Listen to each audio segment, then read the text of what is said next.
Alright. Are we good now? Or are we gonna have more technical difficulties? You gotta see. The only way I can see is if I try again. That's it. So, this is where we left off with Charles H. So, we'll see. We'll definitely see. So let's get back into it. Alright, hold on. Let me make sure I'm tapped in properly.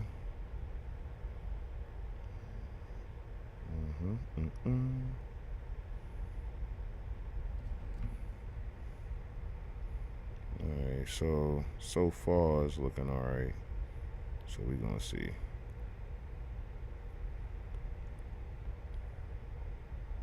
Oh no, I didn't put the thumbnail. I have to add it later.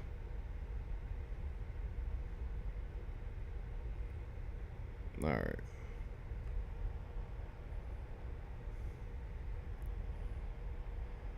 Let's see. What's going on, Scruggs? What's going on, bro? Yeah, you definitely gotta catch up, man. Been missing you in the chat. Hope you've been good. Hope the family's good.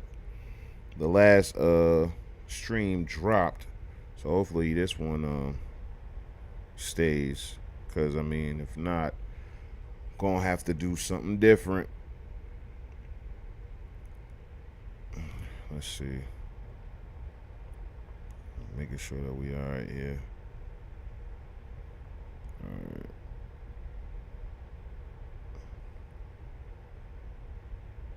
All right. So we left off in the archives. The article said that it was a man by the name of Charles H. Armstrong. Charles H. Armstrong, who was the inventor of this diving suit, but then now we followed up on it online, and it's not looking like the same person, or just a typo from the article. So it says in 1919, Charles H. Jackson, a mechanic in Boston, invented a diving suit. Blah blah blah. It's the same thing that the article says, just with a different name. So now I gotta find out because like what I have is a closer to a primary source, but every part online is saying that his name was Jackson. So I gotta look into the archives. So this seems to be a primary source as well. So just maybe that the oh wow, here go the closer photos too. So it just maybe the article just got his name wrong. So yeah, glad that we was able to follow up on that. Let's see. Uh, Everything is good. I've been hosting a flag football summer camp, and my evenings have been tied up. Oh, that's what's up, man. That's what's up. Shout out to that. You know, it's always gonna be VODs, man. You can always come back and tap in. You know, being out there with the kids, I'm pretty sure that's yeah. Well, it sounds like kids summer camp, much better. So I appreciate that, man. Hope you guys are having a good time out there. It's definitely been a lag on the streaming, or not even the stream. Well, yes, the streaming, but just being on the internet. Period. Hopefully, it won't drag the stream too much. Cause I want to get back to the archives, man. I was finding some good stuff. So yeah, that was just. It sounds like, well, yeah, it looks like it was just a misprint. Charles H. Armstrong.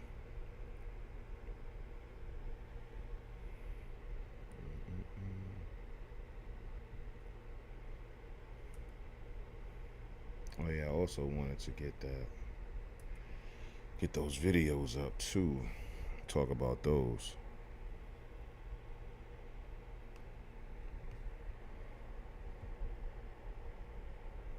All right.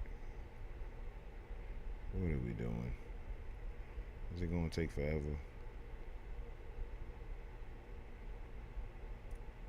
Yeah, so this shit is frozen. All right.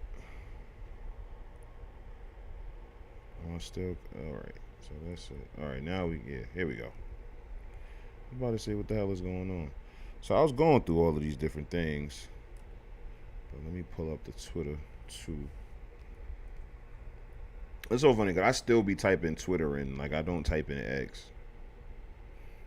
I will never stop calling it Twitter ever. All right, so yeah, it was some cool stuff in here. So this one, who were they talking about? Yeah, Walter Smith, the Negro inventor of a device that will prevent a train from wrecking when it crashes into an open switch, which will place it on exhibition at the expo. 2/3 of the train wrecks are caused by a switch being left open. Mr. Smith's device is said to be a sure thing invented to prevent train wrecks of this kind. It is so constructed that when a train runs into an open switch at any rate of speed, it will close and lock it. That's what's up. Shout out to Walter Smith.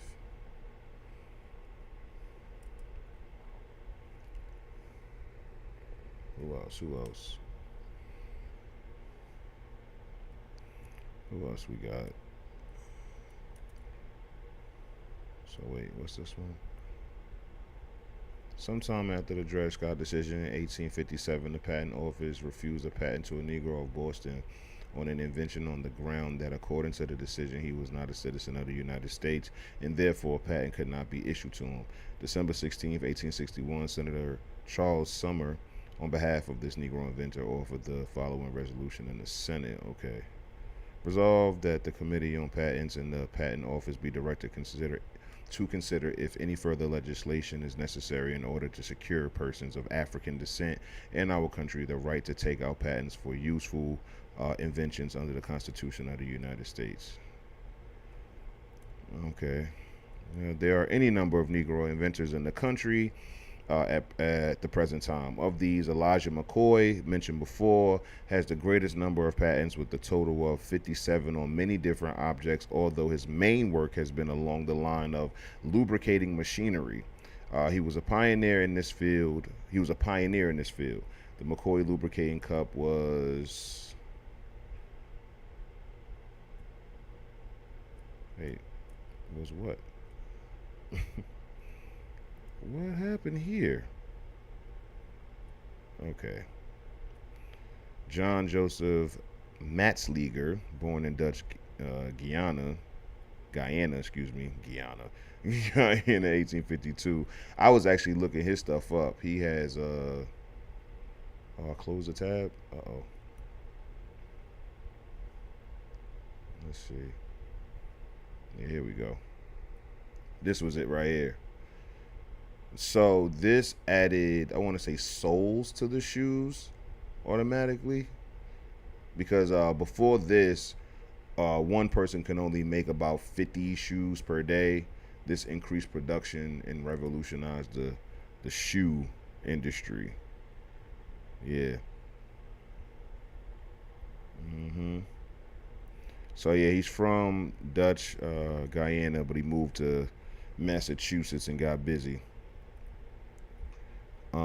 So yeah, who else? Who else? Joseph Hunter Dickinson of New York specializes in the line of musical instruments, particularly player pianos. Okay, his various inventions in player piano mechanisms are adapted to the construction of some of the finest player pianos in the world. He has more than a dozen patents already, and is devoting his energies to that line of invention. Okay, Granville T. Woods. I've heard of him. I want to say I did a video on him, or at least did some research on him. Another modern Negro inventor. So they're talking about a contemporary. Took out some 50 or more patents on a wide variety of subjects. His inventions relate mainly to electrical matter, and some have, for valuable consideration, have been assigned to the foremost electrical corporations such as General Electric and the Bell Telephone Company, both of New York. That's what's up.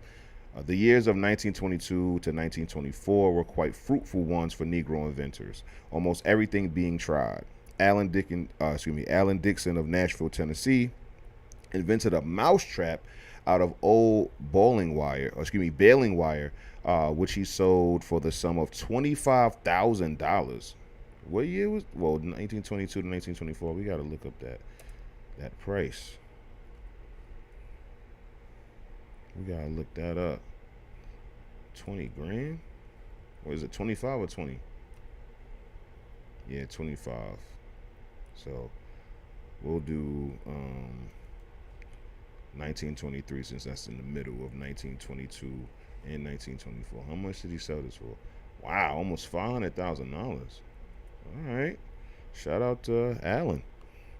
All were, however, not so successful in a financial way, although Morris Harris of California, inventor of the Harris safety check system, and Henry W. Warmick of Michigan, inventor of a device for stopping automobiles while traveling at the rate of 50 miles an hour in the space of 30 feet, may be considered among the successful few. Okay. That's what's up. All right, so we'll get back to the archives because I did want to look more into that, but I did want to, let's see what I bookmarked today. I've noticed that that's what I do now. I'll just like bookmark stuff to talk about on stream instead of like quote tweeting it and stuff like that. It's just much, it's much easier for me to just talk about it on the stream. Oh yeah, shout out to my boy Steph. I bookmarked this. Well, we want to start from the beginning.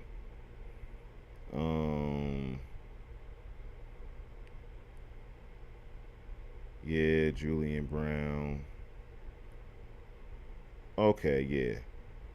So yeah, yesterday I had bookmarked these two because I was using them in the spaces, but I saw this on the timeline and I thought it was pretty important because of how Black Lives Matter took over the political, socio-political zeitgeist for Black Americans, especially millennials, younger Gen X, millennials, and even honestly Gen Z.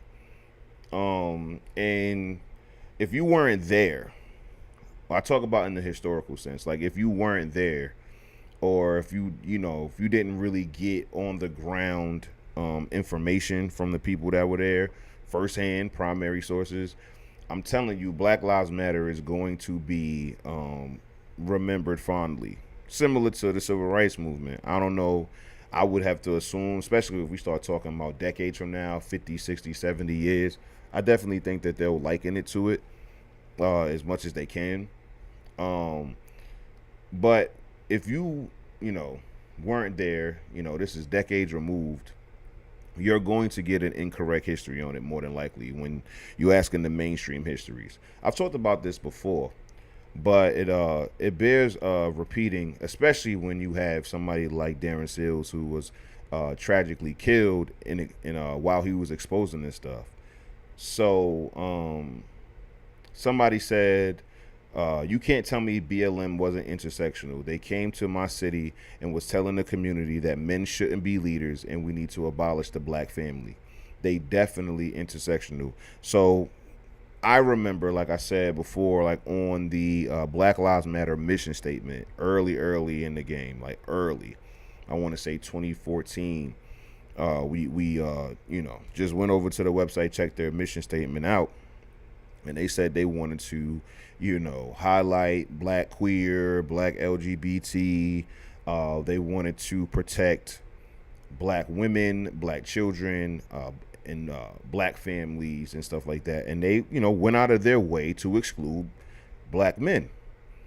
And it was always funny and very, very very interesting at first. And then we just noticed, like, oh, this is a complete fraud. You know what I'm saying? And it was extra egregious when you consider the fact that Black Lives Matter was built off the back of dead black men. Like that's its origins. And Darren Sills and a whole bunch of grassroots people out there in Ferguson were working in the community long before these people came there. So they already had relationships with the local people. I told y'all before that he mobilized tens of thousands of black Democrats to vote Republican because he openly spoke out against the lackluster job that Democrats were doing in his city. He criticized Obama. Like, he was very vocal, he was very active. And on his tweets he would say things like this. He said, when white elites own and control your pro-black movement, it's not a black movement, it's a white movement in blackface. Now, I've been saying this. And the reason why this was important to me, first of all, they highlighted that he said this in 2016. But that I have been saying that about Black American history. That it has been co-opted by people who are not Black American, or if they are Black American, they don't have any reverence for their ancestors past their relationship or interactions with white people. And that's exactly what has happened, has been happening. Is that when Black Americans or Black people in America have something on the grassroots, you'll have people with corporate interests, governmental backing, just have anti-Black American agendas get behind it. They'll rally behind you, tell you that they're an ally and all of this stuff, and they're just using your body, using your influence, using your people to further their own agendas. And so it's unfortunate at how powerful, and when I say powerful, I really mean influential, Black Lives Matter has been. And you'll have people tell me, even in the previous stream, tell me like, oh well, at least we got body cams and stuff like that. And it's like, yo man, that's all well and dandy, man, but it's like, when it comes down to any of the actual illegal interactions between cops and Black Americans, nothing has changed in that way. The only thing that has changed is that they stopped showing you the instances of which it when it happens. But that's it. And I think that that's one of the reasons why like I go so hard about the history. It's not that white people and Black people didn't interact with each other all throughout American history. They obviously did, and it wasn't always good. It wasn't always bad. But what I have noticed when you start to look at the shift that I always talk about, the shifting of the ethos, starting in the mid '60s, you start to see that the relationships and all of that has become extremely different.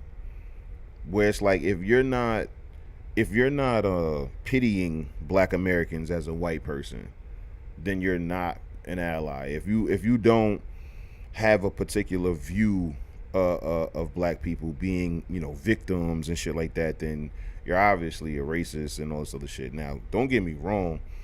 I'm not saying that racism doesn't exist, and it doesn't exist in those forms to where it's like, you believe that you should get over slavery and you're not oppressed and all this other stuff, and like they go out of their way to like be combative with Black people. Like, that happens.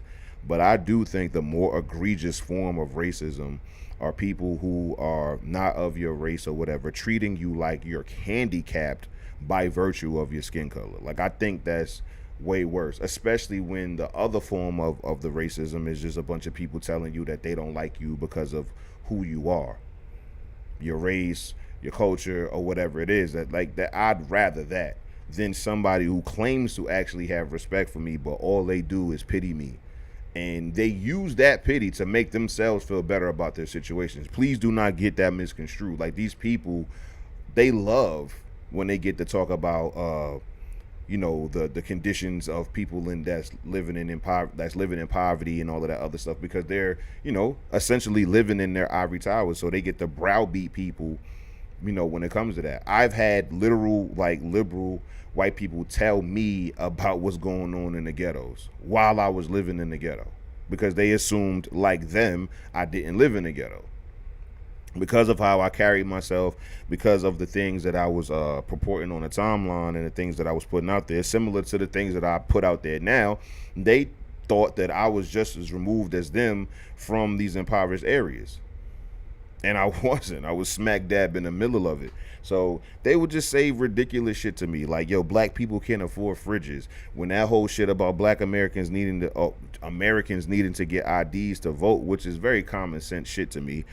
They literally said that poor people, black American people, don't know how and can't afford to get IDs. And the entire time that I lived in the ghetto, I've never known anybody that didn't know how or couldn't afford to get IDs. But because these people don't actually live or be around these people or be in these places at all, outside of photo ops and shit like that, or rioting and tearing down these places even further, they don't have any relationship with these people, so they don't know what the fuck is actually going on. Like, it's the same thing when it comes to, unfortunately, how contemporary black Americans treat their history. The same way that these white liberals look at you while you living in the ghetto, or just looking at you assuming that you are a ghetto person, that's the same way that y'all view the ancestors. Y'all view them as these people to be pitied. And it's just you transmuting the energy that these people are giving you. Somehow you have taken, pride in that, and now you're juxtaposing all of that stuff onto, or imposing all of these things onto the ancestors. And we're literally in the middle of the streams reading about black inventors being able to be the reason why somebody was able to beat the world record of deep sea diving. Like, we're talking about, black men who revolutionized, cobbling in this country. We bring up Onesimus, who brought inoculation to this country. Like, there are so many things to actually be proud of, and all of these narratives that you are getting is just of like, yo, because Jim Crow, or because racism, because lynchings, and because of all of this, there isn't anything to be proud of. There isn't anything to actually have pride in. And your entire job, in the way that they're supposed to, honor the ancestors, is to browbeat white people all day about history. To browbeat white people, contemporary white people, about historic racism. That has been the play. So it's just more of the same. When I looked at this Darren Seals tweet, I was just like, yeah, so this is exactly what happens. Like, when these people who have no affinity for black American issues, black American people, black American, well-being, they get to make up whatever narratives that they want.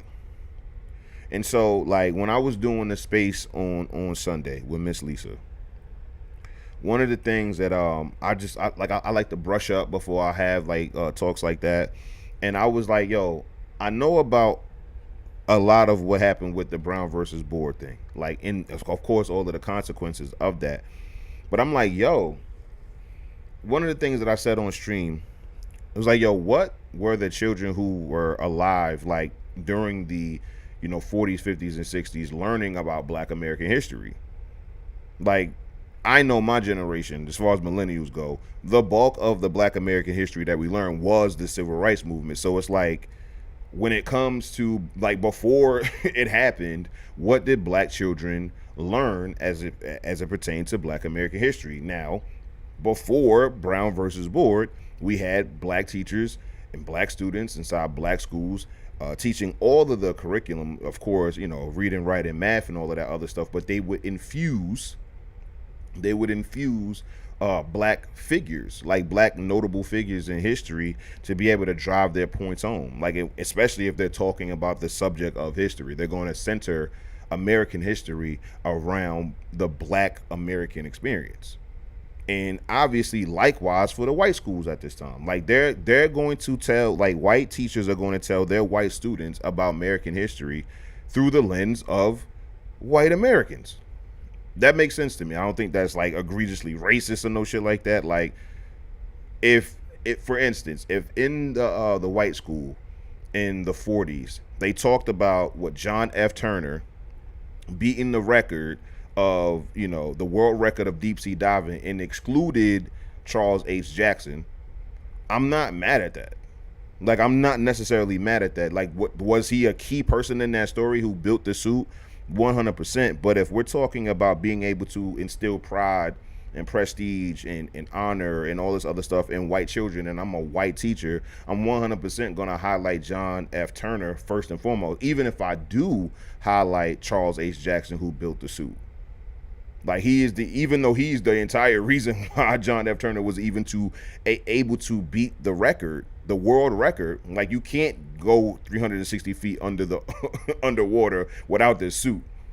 So a black man made this possible. However, like, they are 100% going to focus on the white subject in that story first and foremost. So on the inverse, if you have a black teacher in this black school teaching black students, she is going to highlight, or he is going to highlight, Charles H. Jackson over John F. Turner. He or she will say, hey, Charles H. Jackson was this amazing inventor. He created this deep diving suit. It was, had all of these, like the same way the article talked about it, like ingenious clutches and all of these different mechanisms and how he created it, and giving all of that, sense of pride into the students. And then we'll mention that the diver's name was John F. Turner, and he was able to beat the record based upon the ingenuity and the genius of Charles H. Jackson. Do you see how you're able to center Black American history, or center American history that pertains to Black Americans in those narratives, and still include other people, white people or non-black people? Like, you can do it, but it makes way more sense to teach children of that race like that. Now, I'm not saying that you need to remix history and being like, yo, this person was actually white even though they were black. Like, I think that's weird. That's just lying to the babies. You're not supposed to lie to them. But if you want to emphasize your people in these particular stories, then that's totally fine. Because I'm going to want to highlight these figures in when I teach my history lessons. That's the entire point of Hotep history. Is to be able to highlight our ancestors and the things that they contributed. Because as you can see, even though he created the suit, when it comes down to the record being broken, John F. Turner broke the record. Like, the actual diver is going to be the one that breaks the record. You dig what I'm saying? So yeah, that's history. That technically stands alone as far as what he was able to do. Now, Charles building the suit is also its own history. And then you combine it together, and now you have American history. So the diving suit is Black American history. The diver is white American history, but together it's just American history. And yes, in an ideal world, that'd be the best thing to do for black children, white children, and everybody involved, to understand all of the players and all of the people that were involved. But again, the ancestors knew that, there's no real incentive for that to happen. And I honestly think that when it comes to influence, when it comes to the dictation of the things that Black Americans want, I do believe that us holding the standards for ourselves was the important piece. I truly believe that. Like, that's the reason why the ancestors were so keen on particular things. You know what I'm saying? That's the reason why it produced all of these different inventors, and produced all of these different scholars, and all of these different tradesmen, and all of these different, ingenious type people. Like, because of the standards that we held for ourselves, this is what it creates. That's what the ethos is all about. That's what Black American culture is all about. And you saw Black American culture manifest itself by things that they contributed to this country. The things that they invented, the things that they built, the things that they created, the things that they innovated. Even if they didn't invent it or create it, they innovated it. We just looked at Walter Smith, who invented something that was going to help trains. Trains were already invented. Like, the black man doesn't need to take credit for inventing the train to still get credits for innovating railroad travel and trains and things like that. The ingenuity, the technology that goes into that. Like, all of these things are still Black American history. So the standards that we held for ourselves is what I know and believe, based upon my research, is the reason why we were able to command the amount of respect that we did get. And again, you'll have all of these defeatist Negroes and white liberals try to give me the pity story because, again, racism existed.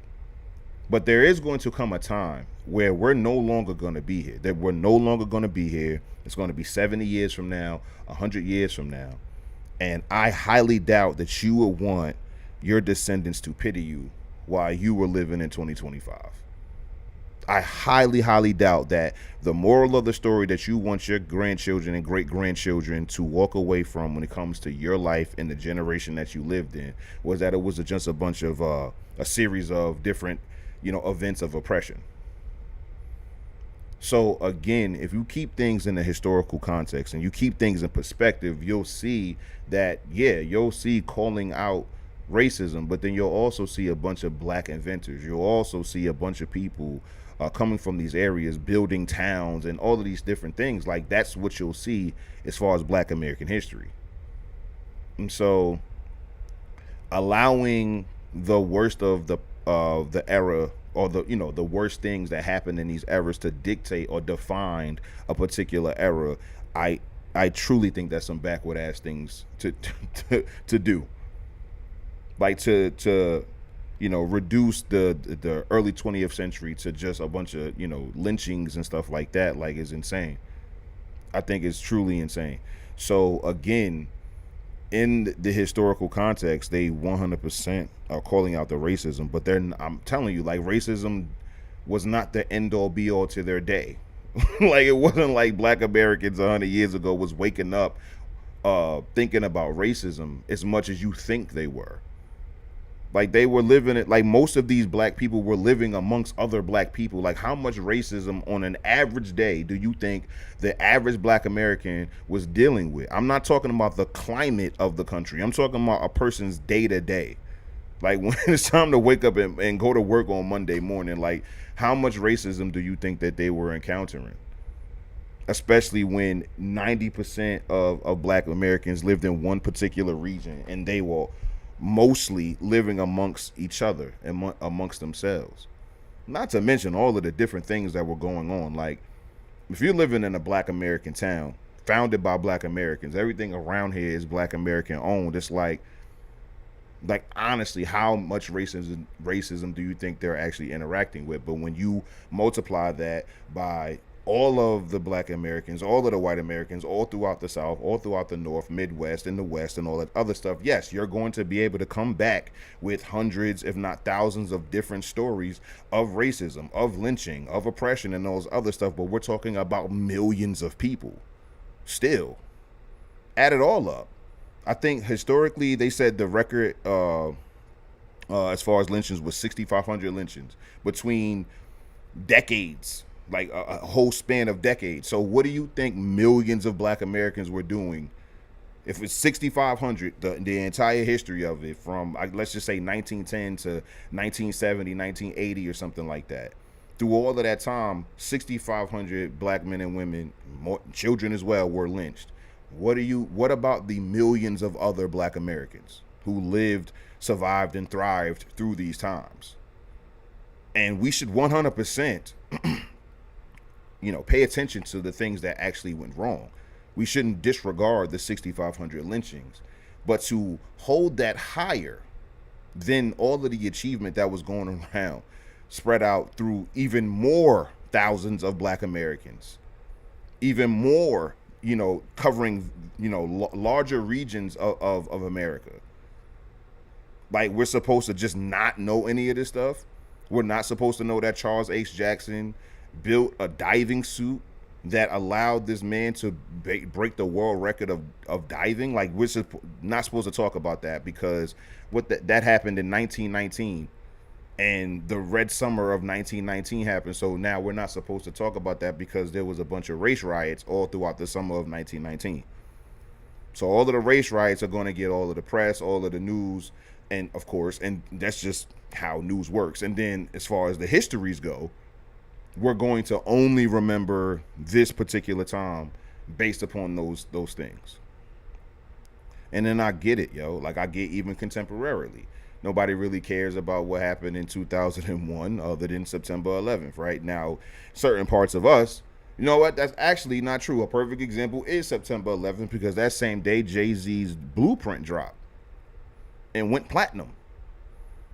So when it comes down to talking about 2001, are we only going to talk about 9/11, or are we going to talk about all of the other things? Even further, when it comes down to the terrorist attacks of 9/11, was that the end all be all to New York City's history?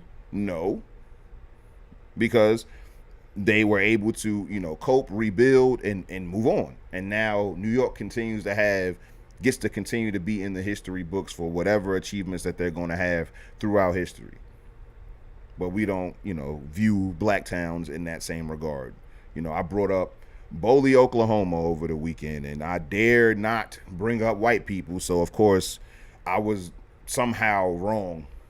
Like, I was somehow wrong, and we're gonna get into that whole shit in today's stream too.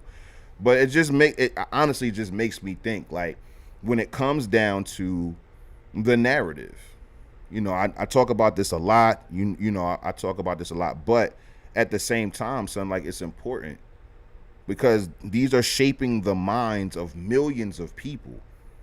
Like, to reduce somebody's history to the deaths and destruction that they went through, and that was just a fraction of the people and what they went through. Like I said, 6,500 lynchings versus 5 million people, 10 million people, 20 million people. Like, that's kind of crazy. That's kind of crazy. And I just won't stand for it, yo. I won't act like I'm okay with that. That shit is ass backwards. It's ass backwards to relegate one history to just the pain and suffering that they went through. So, again, what were the children in the 30s, 40s, and 50s learning? So I checked it out, and not even then, because we already said the black kids were learning black stuff. So now integration happens, right? 1954, integration happens, and now these white schools are now tasked with not only educating these black students who have been shoehorned into these schools, right? Through law, forcing them in here. Now, we all know that they originally didn't want any black students, because if they did, they would have had black students. They made the decision. You dig what I'm saying? So now they already have a history course. They're already teaching history through the white lens and all this other stuff. So now these people are tasked with including black history inside of their history lessons in times where they never did before. There's never been something that they had to worry about. So when it comes to that, you're asking now white textbook makers like McGraw-Hill, what was it, John McGraw, James Hill, or no, James McGraw, John Hill. So they add the black history in there in like the 70s. So it was like a whole decade and some change before they even added black American history in the textbooks in McGraw-Hill. That was like the 70s, and it wasn't, as far as what I can look up, it wasn't really finalized until after I was born in the 90s. It was like 1994 or something like that, to where they actually like made consistent concerted efforts to include black American history in the textbooks. So for all of this time, when you're you're talking about integration and stuff like that, none of the babies are learning black history anymore. And I can show you newspapers from before 1954 that emphasize teaching the babies Negro history.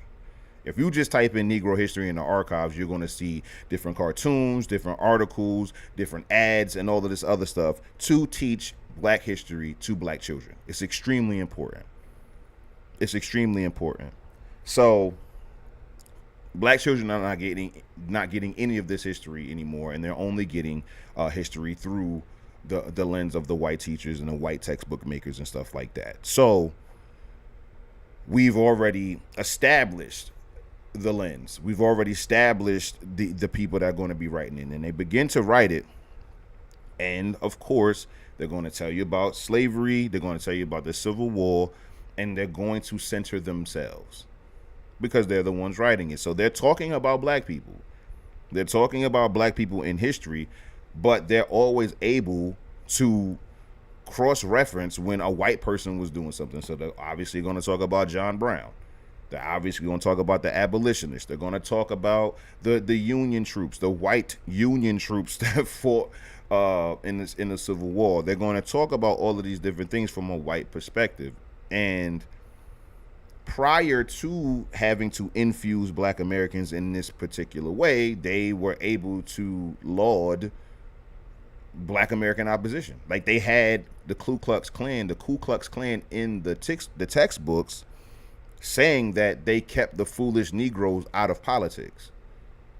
So the narrative in many different spots in the textbooks were anti-black American, and now you're asking these same people to write black Americans inside, or black American history inside the textbooks.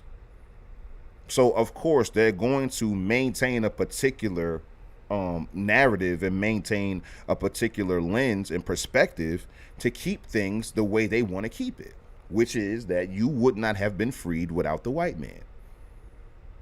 And when it comes down to the white perspective, you have all of these different pieces of evidence that's pointing to that fact. So it makes sense, at least to the white kids. And then, just through majority rule in the classroom, everybody's just like, well, that's the truth. Like, you're not going to really fact check your teacher. That's just how it goes. So this is the lens. And then you have the civil rights era pushing for more inclusion inside the textbooks and stuff like that. And you remember what the tone of the civil rights movement was as far as what they wanted. And it was not the same type of pride and prestige that the ancestors before them had.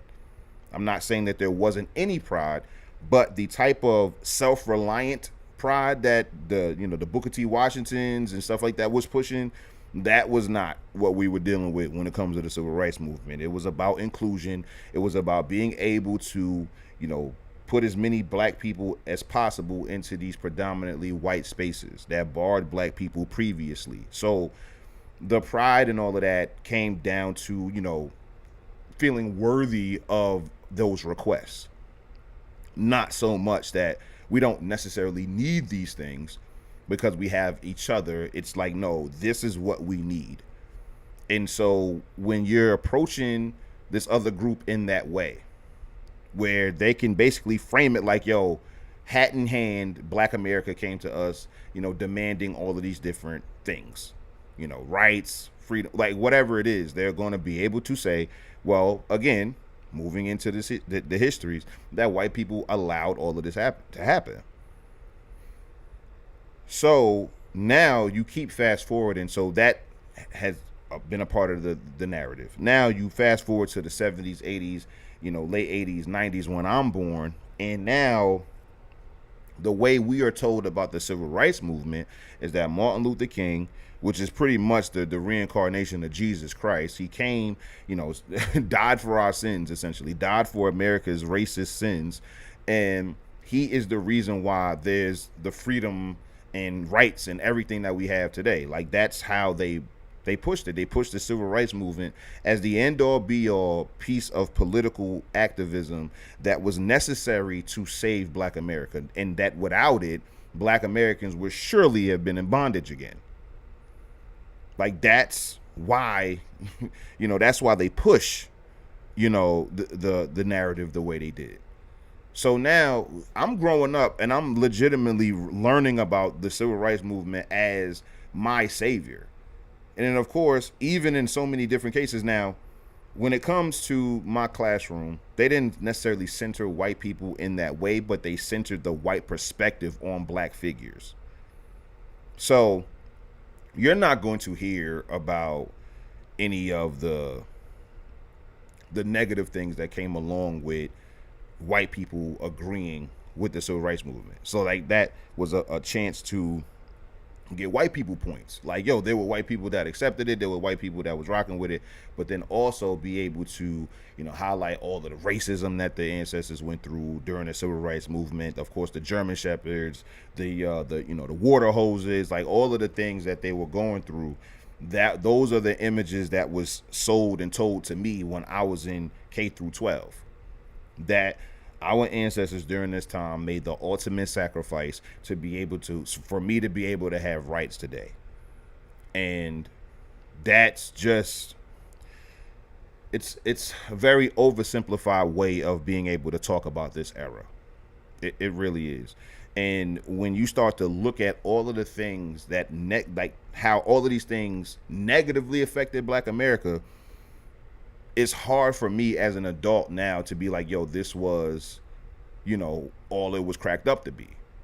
When I see that, Brown versus Board does this to Black schools, Black educators, Black students, and what that has done to the curriculum, how that negatively affected so many things. The domino effect of that alone was devastating. 100,000, thousands of schools. So that's not a good trade-off to me at all. When it comes down to the way that the civil rights movement was allowant of, or almost conspiring with, communism, I don't appreciate that. It did not help Black America as far as a net positive at all. Having secret or public relationships with communists and stuff like that wasn't helping Black America. I'm not even talking about just the enemy to America stuff. I'm talking about like how it literally did not help Black Americans.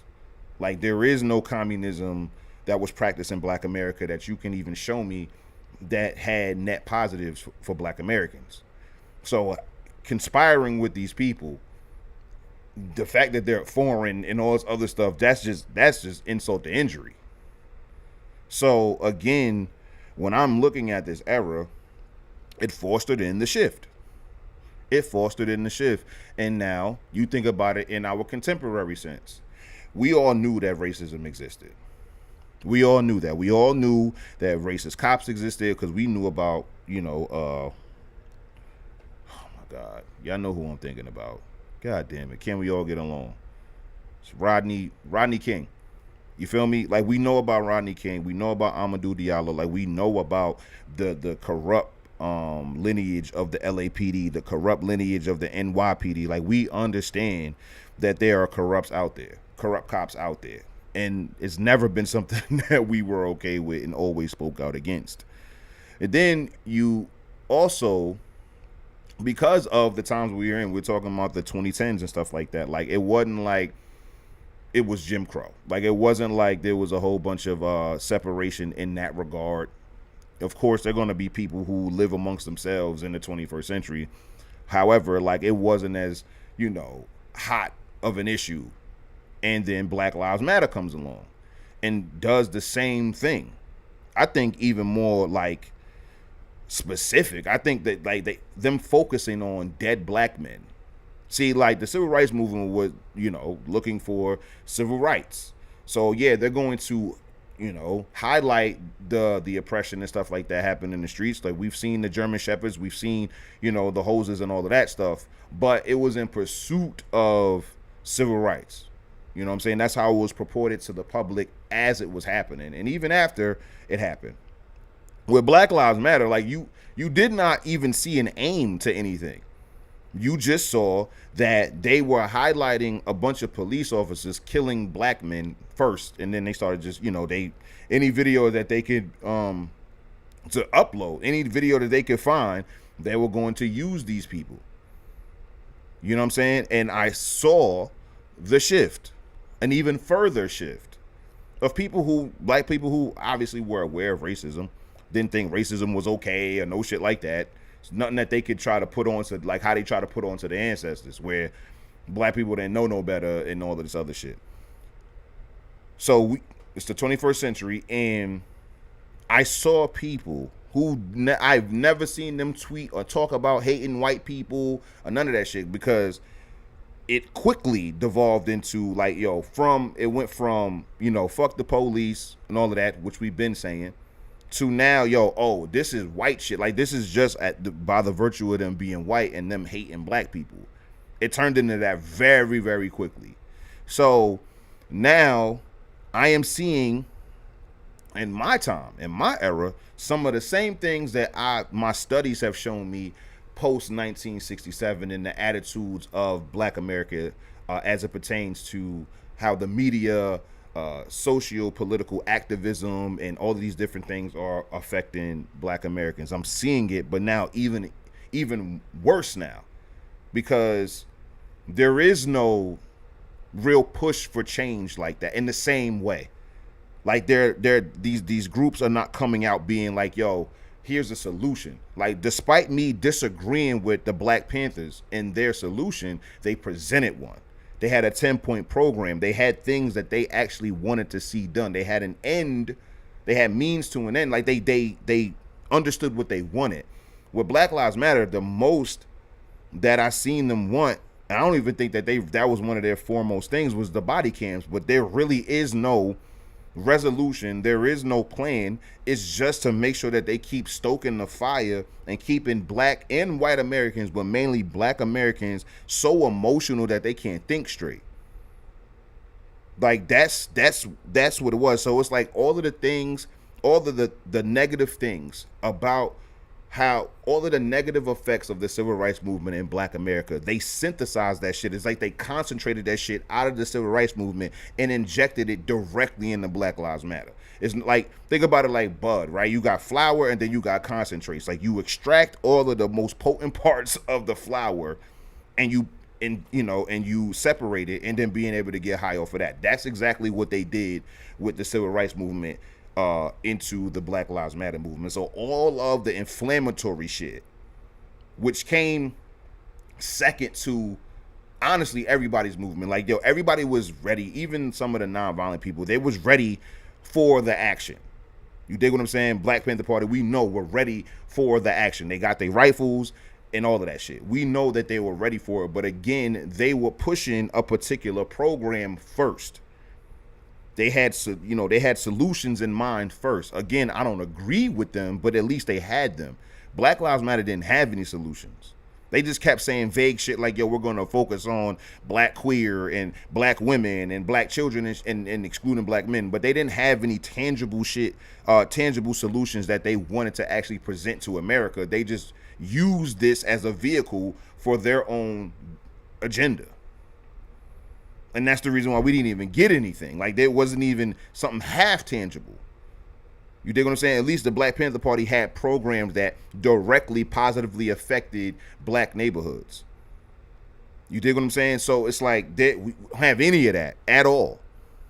So, but you have all of the anger, all of the angst, all of the manipulation, all of the worst things that actually happen as a result of these things. They synthesized it to a point to where it's like, yo, we only want the most violent reactions. We only want the most emotional reactions. We do not want these people thinking about solutions whatsoever.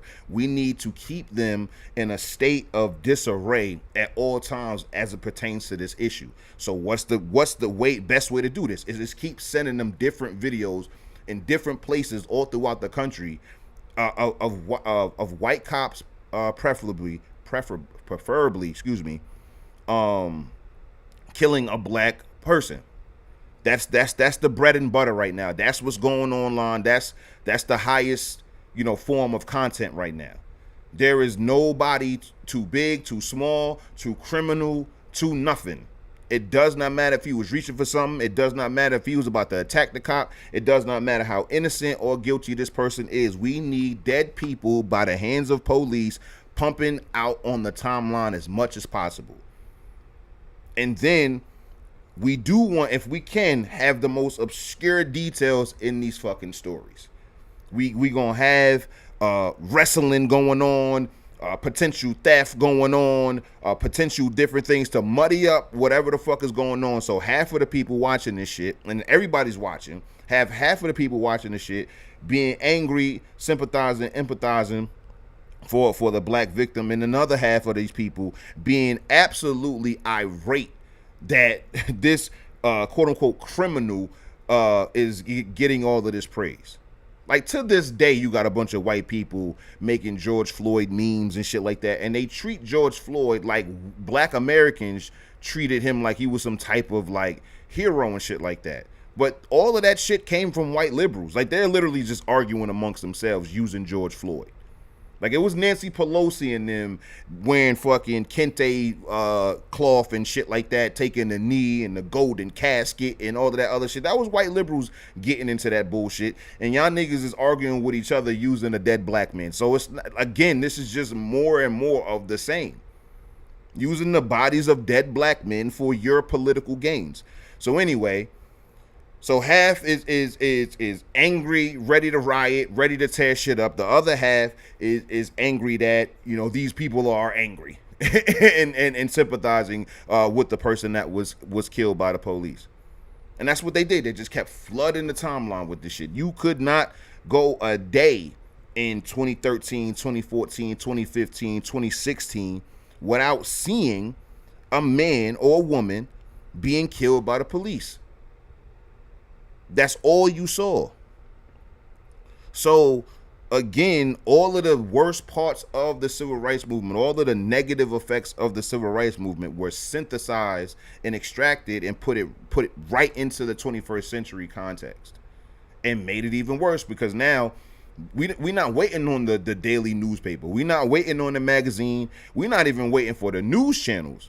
We have cell phone footage on the ground recording this stuff. We getting minute by minute updates on what's going on in these particular cities. And again, it's all over the country. You can't, there's not a state in America, unless that state has a very, very, very, very low black population, where you're not going to be able to find a white cop who killed a black civilian. It's very easy to find. Even to this day, I know it's not popular content wise, but right now you can find videos of this. Killing white people too, but that's not sexy. That nobody cares about that. So when it comes to the footage, I'm like, oh shit. Like, I'm seeing it. Like, you don't even get breakfast programs. We going straight to burning shit down. Like, niggas was rioting, niggas was marching and shit like that, but it wasn't until Martin Luther King was killed where you started to see like riots like that. Because now they're like, yo, this extremely peaceful man and all this other shit was murdered, so y'all clearly don't want peace. So they turned up. The death of Martin Luther King and Malcolm X radicalized a lot of young black Americans, white Americans too, but mainly like black Americans. And that's when it was really on, when it came down to more of the militant black power movements and stuff like that. It's like, oh, death is on the table. Like, they killing the notable, like they're killing these big names. They killing these leaders.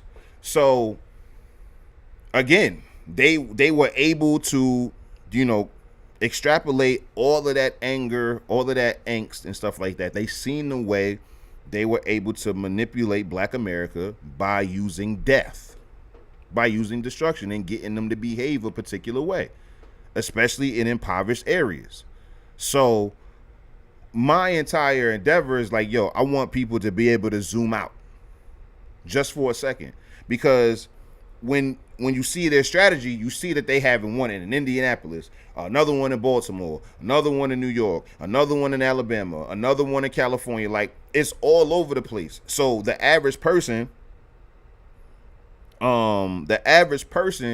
is you know, all over the place. They don't know where to focus. They got this man killed, this woman, you know, this man killed on the West Coast, this woman killed on the East Coast, this man killed down south. Like, there's so many different things, and now everybody is scattering over because everybody's supposed to be, you know, coming together as one to fight one case, but then another case is thrown out there on the timeline. I remember they was posting like year-old, you know, old footage just to keep things going. I watched it for years and years and years on the timeline. And I watched my peers, my contemporaries change their attitudes more and more drastically and dramatically based upon the shit that they was ingesting on the timeline. Not even so much of the shit that they was experiencing in real life, but based upon the shit that they kept seeing on the timeline. It's like, yo, clearly there's a war on black people. Clearly everybody hates black people. It's all this, it's all racist, it's all that. And then now the grifters, again, it's everything is the worst part, because there was grifters in the civil rights movement too. There was people that was just off the backs of dead black people or struggling black people. They was able to get their grift on. So now our grifters are extremely, again, it's just the worst part. So now they're extremely greedy. They're not even trying to, hide the fact that they bought and paid for. This motherfucker D-Ray wore that Patagonia vest everywhere he went. Everywhere he went. He was a cartoon character. He was a literal cartoon character. Like, he was an NPC, bro. Like, they was able to tell him to do whatever they wanted him to do, and he was going to do that shit. He was the definition of a puppet. Likewise, Netta, likewise, Sean King, likewise, all of these people, they were just talking heads who were bought and paid for before you ever saw them on camera, before you ever heard them speak, before you ever read whatever they wrote as journalists or whatnot. These people were bought and paid for since day one. It wasn't even like this shit got co-opted. They were the ones doing the co-opting. It wasn't like D-Ray was this like well-meaning young black man and Netta was this well-meaning young black woman, and then they got happened upon and shit like that and sold out. Like, no, they sold out before they even got involved. Their involvement is just a result of them selling out. I'll never forget when I saw D-Ray posting sponsored tweets, and he was sponsored by Dorito and what was the other one? Dorito and Dove fucking soap, son. Dove fucking soap. Like, the revolution is being sponsored by corporate America, by Unilever. That's what you are telling me. So none of the authenticity, none of the grassroots, none of the things that can even be bastardized. This was already Unilever backed, George Soros backed. Like, it was already corporate. It was already corporate, and that's exactly what Darren Sills is talking about here. White elites own and control your pro-black movement. What are you doing? What are you doing? This is not for black people. And millions of black Americans got involved in this bullshit. Billions of dollars siphoned out of the black American community, being duped by this fucking corporation. A bunch of greedy lesbians went off and ran off, bought mansions, did whatever the fuck they wanted to do. And the rates have not dropped at all.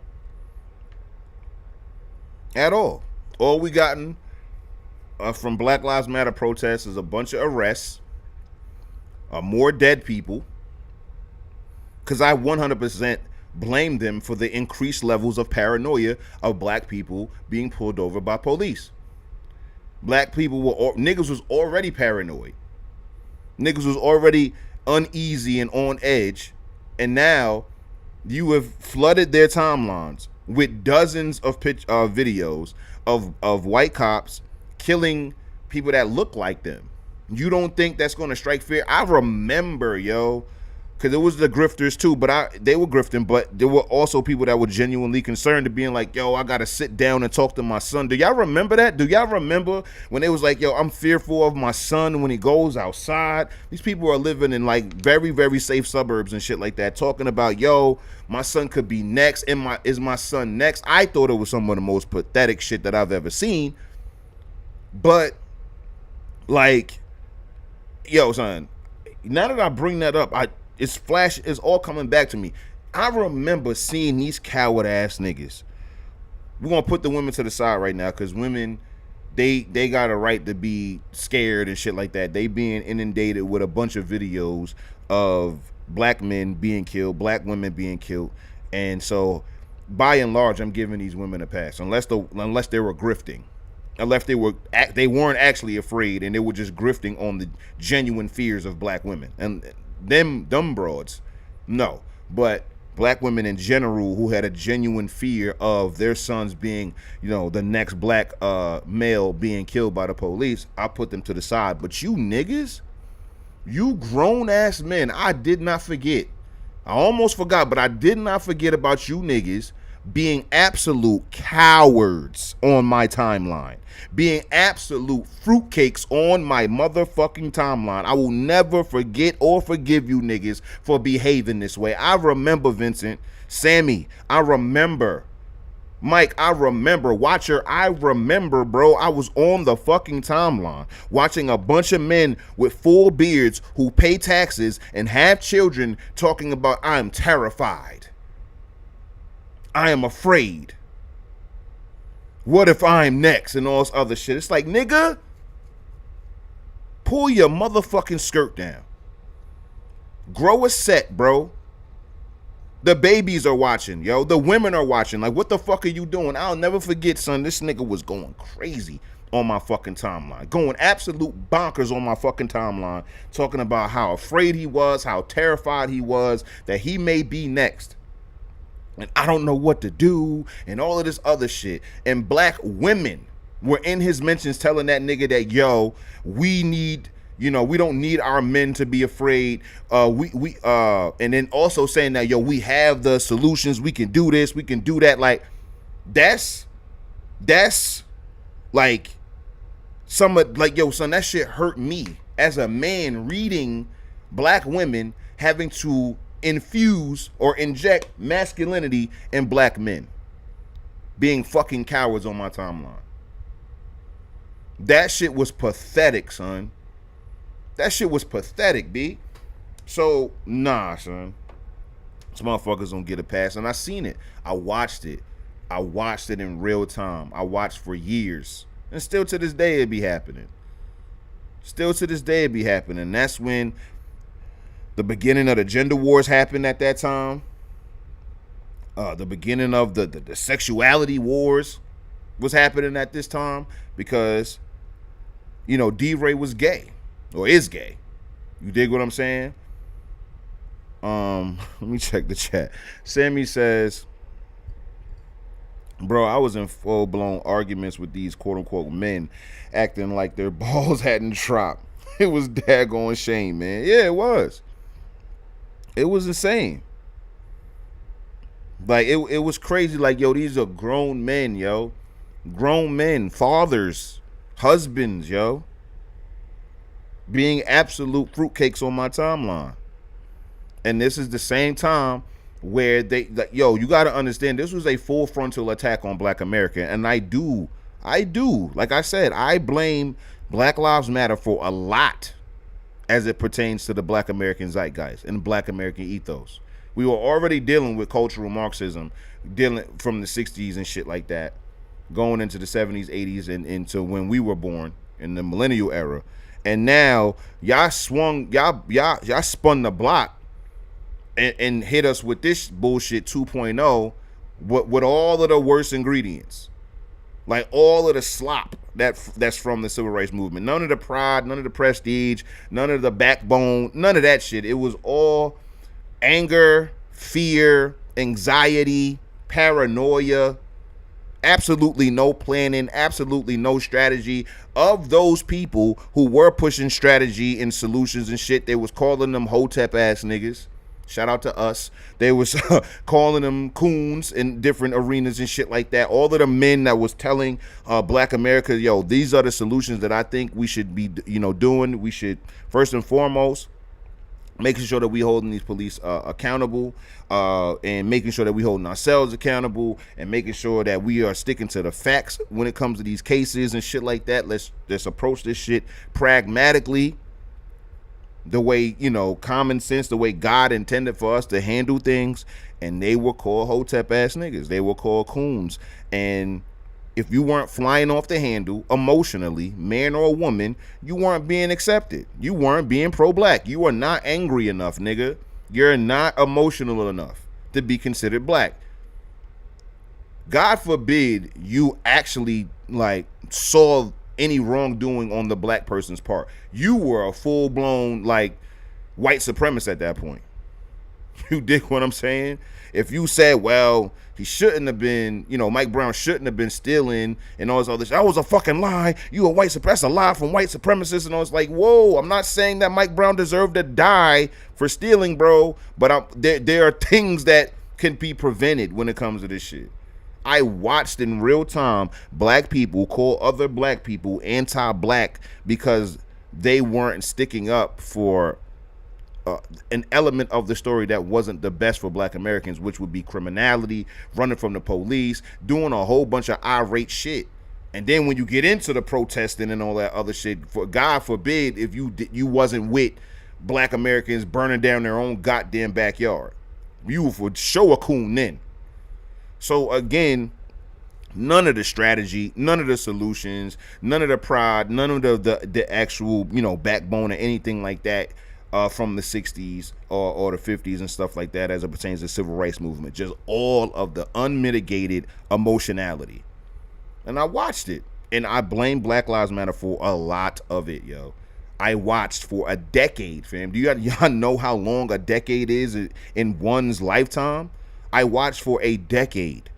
People change their entire psychological chemistry based upon these videos being on the timeline. Y'all know I talk about falling for the pimping. They fell for the pimping for sure. And it was real easy to, because all you had to do was just throw another police killing video on their timeline. So whatever pragmatism that they were going to have, it flew out the fucking window the minute they seen another white cop on another body cam or another cell phone kill a black man or kill a black woman. They wanted to keep you as emotional as possible. I saw the play from day one. From day one. And it wasn't like I wasn't upset at Trayvon Martin being killed. It wasn't like I wasn't upset at Mike Brown being killed. I was, obviously. But I'm not going to jump out the motherfucking window and destroy my own backyard because I'm angry that a young boy in Florida got killed and then a young boy in Missouri got killed. Like, that is not happening. That does not make any sense, bro. And again, I watched it. I watched it for a decade. People being like just so now, the stuff that I be talking about when it comes to talking about Black American history and shit like that, this is where the whole they'll just burn it down again shit really is reinforced among my generation. Among millennials, the whole they're just gonna burn it down again shit was reinforced by Black Lives Matter propaganda. By all of the propaganda that they was pushing onto the timeline. And 100% real live events can be used and more than likely will be used in propaganda. The same thing that Russia did. Russia's propaganda as far as American citizens was to show how racist America was while trying to hide all of the racism they had going on in Soviet Russia and sending black men to the gulags. Mainly black American men to the fucking gulags. They won't tell you or show you that shit, but they'll show you different posters of Russians being like, hi, Americans, explain how racist you are, explain how y'all are over there fighting for freedom and all this other shit, but then y'all treat black Americans like X, Y, and Z. That was propaganda. They didn't give a fuck about black Americans. They just wanted to use black Americans again, being like, this is what I'm saying. Like, do y'all not see the theme? Like, they're continuously using the black American experience or the things that black Americans are experiencing to their benefit. Soviet Russia 100% is going to use the plight of black America to be able to foster dissent among black Americans against their own country. That just makes sense. It's no different than on a micro level, you seeing two friends on and outs or a couple on the outs and you in that woman or that man's ear being like, yeah, they not for you. Y'all should break up. All of this other shit. That's how it goes. They've always been running this propaganda play. So again, I'm seeing this shit in real time. I'm watching this shit in real time. And I'm not even, back then, 10 years ago, I wasn't historically knowledgeable like that, like I am now. So where I can, show, like, see how these are old Russian tactics, old Soviet Union tactics to be able to, push propaganda. But I just know what propaganda is. I know what's real and what's not. Yo, you know what really, you know what really like is a perfect microcosm of this shit is D-Ray. When I first saw D-Ray on the timeline, I don't know if y'all remember this. You should. On the timeline, he his Avi was black and white, and he was looking very stern in his Avi, like a very serious dark-skinned black man. When I first seen the photo, I was like, yo, this nigga might be serious. Right? It was like in the course of like a month, I found out about all of this shit. That he was a fraud and all that other shit. But like when I first got introduced to D-Ray, I was like, oh shit. Dark-skinned brother. He talking this shit on the timeline, all this other shit. You know, okay. I followed him. And son, I will never forget, son. He was on the news. He had that fucking blue vest on. And they asked him, the newscaster asked him some shit. And then I heard D-Ray McKesson speak for the first time. Chat. When I tell you, when I heard this nigga's voice, I'm like, oh yeah, this nigga's absolutely the ops. Absolutely. Just from hearing his fucking voice, I knew this nigga was the ops. I knew he was the feds. When he came on TV with that feminine ass voice, bro, sounding damn near like a girl, I was like, oh yeah, this nigga is police. This nigga is absolutely the federales. This nigga is working for the man. This nigga has a wire on under that vest. I know he does. I know this nigga is an informant, son. This nigga is an informant. I knew it from that point on, son. This was before the Dove tweets. This was before the Doritos tweets. This was before he got started fucking with Jack Dorsey and shit like that. This was before that. I just heard this nigga speak on CNN and I knew this nigga was a fraud. There is no black men in the world who are going to follow a nigga who speaks like that. Absolutely not. Barely any black women that's going to follow a man who sounds like that, bro. Imagine if Malcolm X sounded like D-Ray McKesson. Imagine if fucking Huey P. Newton sounded like D-Ray McKesson, bro. Are you absolutely shitting me? Yo, I immediately wrote this nigga off. And it wasn't even because he was gay. No. You being gay is separate from you talking like that, nigga. You may marry the two, but I don't. You as a grown man should never ever sound like that. I don't give a fuck who you are. And Huey P. Newton didn't have the deepest of voices, but he didn't sound like D-Ray at all. So I knew he was the ops. Straight. Y'all crazy in the chat. Sammy says remixed and released in the 2010s. Hell yeah, just Soviet plays. Mike says creating the enemy within. Yup. Sammy also says limp wrist with the list to match. Yeah, man. I'm about to march behind you, nigga. Hell no. You out your motherfucking mind. Watcher says the whole vest was a wire made by Pierre Neptune. Dead ass, yo. He was fake as Pierre Neptune, son. Real shit. Fake as a $3 bill. Real shit, son. So, yeah, I knew he was a fraud from that point on. There was nothing that D-Ray McKesson could ever tell me or he could never give me a call to action. Ever, nigga. And I'm telling you, son, I blame Black Lives Matter for a lot of our cultural, socio-political shit. Because a bunch of feminine men was able to get on board and make names for themselves. A bunch of masculine women was able to do the same. And it just fucked up the discourse between black Americans and white Americans. But before we even start talking about white Americans, it fucked up the dialogue and the discourse within black America in a major way. If you niggas want to know what the 21st century gender war came from, it came from this. It came from Black Lives Matter. It came from academia being infused. Or Black Lives Matter being infused in academia. Like we've already had remnants of this shit going on for decades. Bell hooks being an enemy of the black man and the black man's plight, and pathologizing black men in the way that she did. But it's like, yo, when it comes down to my peers, like, yeah, my peers read bell hooks and shit like that and would use it, but it was the Feminista Joneses and the Jamila Lemieux and all of these different women who were able to latch the feminist movement onto Black Lives Matter and make it this intersectional thing and all this other shit. And again, Black Lives Matter was a fraud from day one, so they were open to it. Like they like I told you, their mission statement was to highlight queer and highlight women and highlight, everything other than the Black American nuclear family. Like they went out of their way to say that in their mission statement, that they're not here to uphold traditional values. They're not here to uphold nuclear families. They're not here to uphold what they called patriarchy and shit like that. Ironic, because Black American patriarchy is the only reason why Black Lives Matter was even a thing, because it was dead black men that they were, making all of this political action and money and all this shit off of. It was black men. Sandra Bland came after.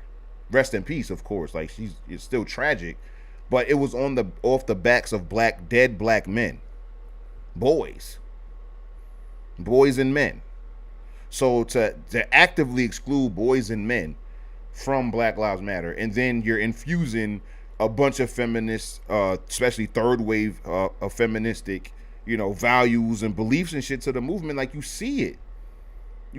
This is where your friend, your homegirl, who you was always cool with, start hitting you with terms like intersectionality and shit like that, and weaponizing these words against you, her Black American male homeboy. Like, shorty, me and you have never had this type of beef. We've never had a gender beef. There was never like, oh, off the strength of you being a black woman, I have less respect for you. White women are better than you. Hispanic women are better than you. Like, that was ever a fucking conversation that I ever had with a black woman ever in my fucking life. And I would automatically assume that these black women didn't have these conversations with black men either. It was always about fucking with each other. It was always about, rocking. Like, motherfucker, I grew up on Love Jones and Poetic Justice, nigga. I grew up on, like, Jason's Lyric. I grew up on, real black films, my nigga. Like, I don't know none of this shit. I ain't gonna lie to you. As a kid, I watched The Color Purple once. I wasn't fucking with that shit. This shit was full of trauma. I wasn't fucking with that. So again, our parents' generation, the Gen X and shit, they had their little gender war, black men need to, black women need to type little shits, but it wasn't as bad as this. It has gotten 1,000% worse, bro. Like, I am watching black men and black women argue about hypothetical relationships and children, bro. I am watching black men and black women argue on Spaces for hours on end about celebrity marriages, fam. And about what the fuck women need to do based upon fucking Cardi B and Offset, or motherfucking Tiana Taylor and Shumpert, or fucking Obama and Barack and Michelle. Like, yo, what? You niggas are 38 years old, bro. What the fuck are you doing? Like, the gender war, again, is just becoming a part of the ethos, as if this is something that we need to be proud of. Like, that's black men and women having this disconnect, coming from the history that we have of being almost like notoriously together and shit. Like, we were like famous for our unity between our men and women. We go from being the bastions of what the nuclear family in America can look like, because black women were the most married demographic in this country from 1899 to 1970, to now black men and women are arguing over motherfucking celebrity relationships in regards to all men and all women. You bitches, you niggas, you bitches, you niggas. And it's like, oh, are you dead ass right now? Are you absolutely serious right now? Like, are you dead ass? You think that this is the time to argue for 3 hours about a celebrity relationship or a hypothetical relationship you seen on the fucking timeline? You seen a video of of a single couple doing something, and now it is 15 of you niggas on stage, 200 of you niggas in the space all together, arguing about this particular relationship on the timeline because it reinforces whatever fucking preconceived notions you have about the other gender. So now it's time to war on the base of that shit. Half of them shits be skits, bro. Half of them shits be fucking skits, and y'all are having serious breakdown roundtable discussions over this fuck shit. Don't get me wrong. I'm not saying everything needs to be so serious. You can have fun. Have little fun, lighthearted conversations that don't mean anything because it's fun to do. But chat, they be in there going at it. They be fighting on the behalf of their gender for real, for real. It be gender wars in real life. It be bugged the fuck out to me. I do not get that. I do not get that. So the gender war, the motherfucking sexuality war, to where now if you not fucking flying a pride flag, going to the parades, or you know, doing everything that you can to promote gay shit, now you homophobic. If you not letting women do the nut shit that women want to do and call out the bullshit that women do, if you willing to do all of that shit, you a misogynist. If you willing to call out the weird shit that the gay people be doing, if you not willing to call out, like, yo, dog, I do not want grown men, however that grown man identifies with himself, to be in the same bathroom as my daughter, you are now transphobic. Like I said, all of the worst shit.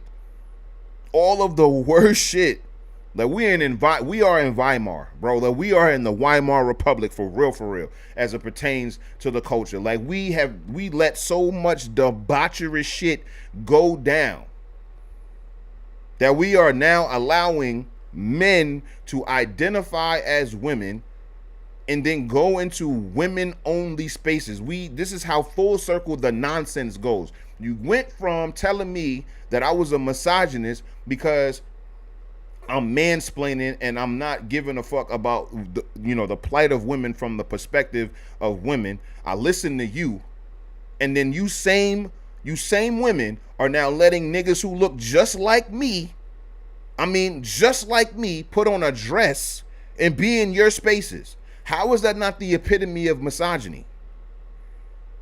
Y'all were mad at men for mansplaining. These niggas are man-womening.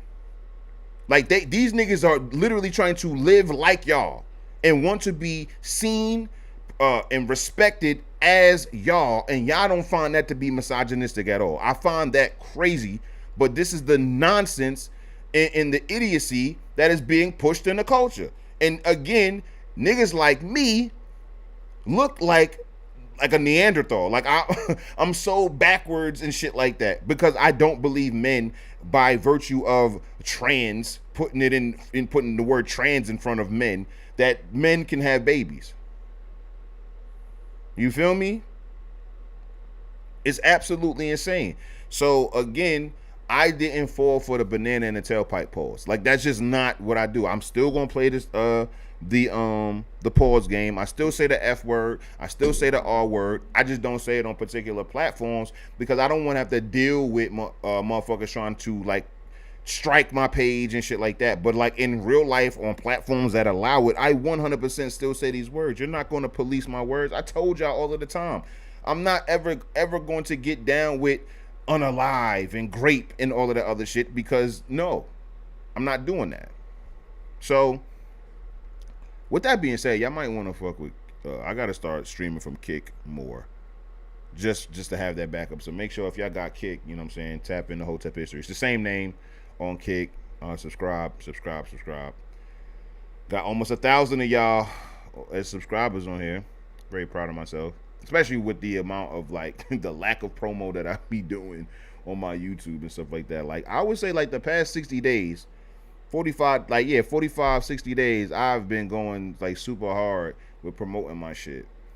I hate that Wallstar Hip Hop was my only source on this. But yeah, man, Julian Brown, I'm pretty sure y'all were familiar with son. turning plastic waste into gasoline. He was online for the past few years, just posting different videos and stuff like that. Let me get a better source than World Star. But yeah, Julian is claim that they're claiming that Julian is missing.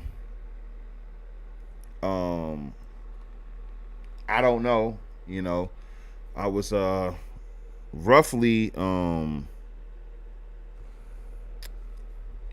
was I was roughly familiar with what he was doing.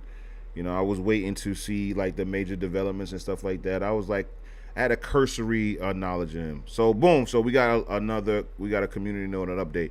He is not missing. His mother has reported he is currently keeping a low profile due to threats. All right, excuse me. So we good. We good. I'm glad I was able to follow up. So we good. He is not missing. Okay, thank God. Let's see. Is this the official statement from his mom?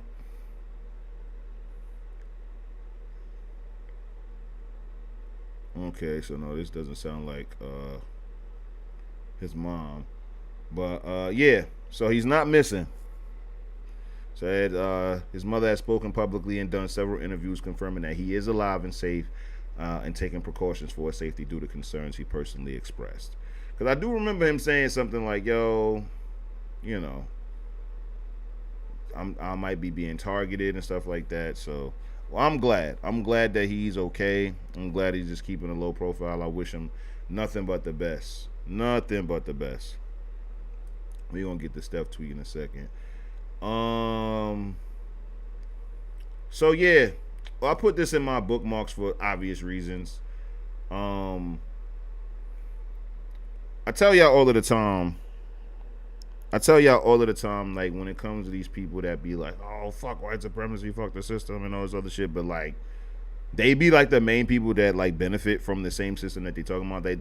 They be having like $100,000 in college debt. They work for a white man or woman, a white owned company and shit like that. They have their money in white banks. Their closet is predominantly made up of white owned brands, as well as the essentials inside of their house, like as far as toothpaste, toothbrushes, towels, washcloths, linen. All of this shit is white. Everything like be in these people's cribs be white as hell. And they don't even be small businesses. Like they be like white corporations, like multi-billion-dollar, multinational white businesses, and they love it. They love it. They're currently boycotting Target. Supposedly, I don't believe that shit. Like it's people saying that they're boycotting Target, but they only saying that because Target no longer has the DEI program, and Target had a bunch of deals with black businesses and shit like that. So like the same like what anyway, like it's just letting you know that the people that be the most loudest against white supremacy be the most reliant on it. They be the most reliant on that shit. See me, when I worked for people, most of my bosses throughout my entire life were black small business owners. Those are who my employers were. Hotep, big Hotep. My very first job, y'all already know about Hev. I've been talking about him damn near every stream. Gave me a job at 13, or even the pre-job, which was me playing the drums in a black church. I've been getting my money from black men my entire life. The entire time that I was able to work, I want to say 85 to 90% of all of my employers, all of the people that my contractors, all of these people were black American people who were paying me. I got rich, okay, based upon a black man giving me a chance, and I made my first $100,000 under a black man's tutelage. That's my life. So if like I didn't rely on the quote unquote system and shit like that. Like I relied on a black man to pay me, black men to pay me, and then I went into business for myself, and I'm doing pretty good. Definitely can and will make more money, but I'm doing pretty good. I'm in a nice quiet most days. I would say out of 7 days, it's quiet like 5.5, 6 days. Sometimes on the weekend it get a little loud, but it don't get loud. It don't stay loud after 11 o'clock. I can tell you that. And my suburb that I live in is predominantly black. So again, I live what I'm talking about. Like I actually, so it's like when it comes to this shit, it be the loudest people that be talking about white supremacy and shit like that, but then don't want to, you know, they don't want to part from it. They they want to stay within the system. They want to cop the newest iPhone. They want to go on a cruise. They want to fucking go in Balenciaga and buy shit, Louis Vuitton and buy shit. They want to go to Europe. They want to see the Eiffel Tower and shit like that. They love white people, man. They just want to be a part of the system. That's all. They don't hate the system. They just want to be a part of the system, because if they wanted to, break away from the system and say, fuck this white supremacist shit, this entire country is racist, blah, blah, blah, blah, blah, you could just do this. You could just do this. You can homeschool your kids, so you don't send them to a public school, which predominantly, white teachers. Grow your own food, so you don't got to worry about all of the poison bullshit that they putting into our products. You can turn the TV off and not be inundated with all of the propaganda that the media is putting onto you. You can support small businesses instead of fucking with these big ass multinational conglomerates that don't give a fuck about your dollars and shit like that, and they only care about maximizing profit for the shareholders. You can eat healthy and fucking exercise. You can actually take control of your life and do these things. Simple things. 6 things that you can do to change your life for the rest of your life. And you won't. Most people won't. See, me, all of this looks attractive. I ain't gonna lie to you. I haven't had cable in my house for about a decade now. Everything that I watch be shit like I'm doing right now. Like dead ass. I watch a bunch of YouTubers and shit like that. I will catch the, popular series and shit like that. Like I didn't watch it when it came out, but I did watch like Game of Thrones. I did watch House of Dragon when it came out. So I'll still watch shit like that. But I have not watched a news broadcast or any like basic cable or even premium cable shit. Like I watch most of the content I watch. Again, 90% of the content I watch are a bunch of independent content creators. Most of the music that I listen to are a bunch of independent rap artists. Shout out to Bodie James. Shout out to Currency the Hospital, my absolute GOAT, my absolute number one rapper. Like, so it's like, yeah. And then I got a little tomato plant going on out there. You know what I'm saying? Now, of course, I still shop at big box stores and shit like that here and there. But a lot of my money goes to small businesses, whether through, shopping with them or donations. Like, so again, bro, like you have the opportunity. And you know what's so funny? This shit right here, like without all of the anti-propaganda or the anti-system propaganda and shit about turning the TV off or whatever, because this is before TVs were invented. But that's what the fuck black towns were doing. This is what black towns were doing. I mean, again, it's private black schools in a private black town of 500 people. So it's essentially homeschooling, because the same people that live on your block are the same people that you going to school with. Your teacher know your mom. Your teacher probably your aunt or some shit like that. That's funny. When I was in North Carolina, when I went to the high school, what was that? What was the fucking name of that school? I gotta call my man and ask him. But I went to so many different high schools, y'all. Don't even get me started. But my man's mom's was our teacher, and he was in the class that she was teaching when we was in there with him. Like, it was the first time I ever seen some shit like that. But yeah, so this is what the black towns were doing, yo, when it came down to quote unquote saying fuck the system. These motherfuckers wanted to have their own shit. They wanted to separate and have their own shit, bro. They didn't want to keep fucking relying on other people. Being self-sufficient was always the goal. And now that's like revolutionary things to say. You know what I'm saying? So, yeah, I thought that was interesting. Who else we got? Yo, we got this nigga. Listen, y'all. I'm going to try to be as respectful as possible. I really am.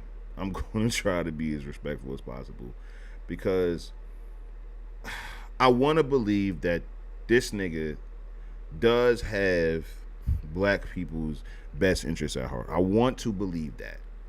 I truly do. I don't think that he, I don't want to believe that this nigga is just grifting off of black American pain, black American plight, black American hurt, and all this other shit. However, even with the best intentions, this nigga grinds my gears, pause. Like, this nigga is so annoying, son. And it's for several reasons. One, I grew up in a church. Okay, I grew up in a church, a black church, and oratory, rhythm, cadence, delivery of your oratory is extremely important. There is a cadence that's a default inside of the Black American church. I'm not going to do it here, but it's bombastic, it's poetic, it's it's musical, it's rhythmic, it's revealing, it's resonating. There's a whole bunch of shit that I can say to describe it, but there is a particular cadence. Now, if you ask Thomas Sowell, it comes from like cracker culture and shit in the South and shit. Yeah, if that's true, that's true. But whatever. But it's very, very powerful among black people, like the people that are listening to it. Like, you can honestly say whatever the fuck you feel like saying, as long as it one point doesn't necessarily contradict the last point you're making, and you're speaking linearly in a linear way. Motherfuckers will follow you, shake they, nod their head, clap their hands, and say, "You better preach, preacher." Like, they will. They'll give you your props. And this nigga knows this. This nigga knows that though his particular oratory skills are very, very fascinating and gripping, particularly to black women and very, very soft black men, feminine black men. He has a very, very poetic way of speaking. And the issue that I have with all of this is not the oration. It's not whether or not he may have black people's interests at heart. It's literally the shit that he be saying, bro. It be the mountains of word salad that he uses to be able to convey his points. It is also the way that, y'all know how I hate when contemporary black Americans reduce black people and their experiences to a series of traumas, a series of different hurts and pains and shit like that. And this is what this nigga does professionally. This nigga, he is the pathologizer. That nigga has a way to pathologize a stub toe. This motherfucker could pathologize a rainy day and show you how a rainy day is connected to the slave trade, how it's affecting, has affected like Jim Crow and shit. Rain. Like, he has the ability to do this oratorically. You dig what I'm saying? And I wouldn't be so against it if it wasn't so net negative for the people that are listening to it. See, the thing is, the issue that I have with a lot of people is how it's too easy to grip or grab black Americans' attention by talking about trauma and fucked up shit. It bothers me, and it only just reinforces my entire hypothesis and my theory that all of my contemporaries, for the most part, I would say 85-90%, so I have no problem saying all of them. Like, most of my contemporaries look at the black American experience as one big ball of trauma, as one big painful experience. That's what they do. And they're able to find different pain points in the black American experience and then exploit it for their own gain. I know if I went to his actual TikTok that he has a large following, he has millions of views, and he is 100% making money off of that TikTok. He's 100% making money. And in this video, because I've seen several videos of him, this video really showed me that he is increasingly self-aware of how lit he's getting. So let's watch this bullshit. All right, y'all, this gonna sound a little crazy, but old soul is just childhood abandonment in a turtleneck. That's all it is. It's wisdom wrapped around wounds that nobody tended. It's silence that got praised because your screaming would have made them feel guilty. That's all it's ever been. It's maturity you were forced into because no one around you knew how to be soft. You weren't born with ancient patience. That's not what you have. You developed ancient patience because neglect made time irrelevant. Because you learned young that waiting quietly hurt less than asking loudly. They called you wise beyond your years, but never asked what stole them. They say you've been here before, but they never asked what made you come back so early. Because the answer might be neglect. Because the answer might be I never left. You were the kid. I can tell you what type of kid you were because it happens. It really is like this. You were the kid who didn't cry at the funeral because you were the one who understood too much. You never got grounded because you grounded yourself. You stopped asking for things. You made peace with crumbs. You got good at empathizing with people who never gave you a place to rest because it's mostly black folks who get this label too. It really is. Because in this world, black children don't get to be loud, messy, playful, soft, young without punishment. So all... My nigga, I have never in my life not seen a messy, loud black child. My entire, me included. All of them are loud and messy, nigga.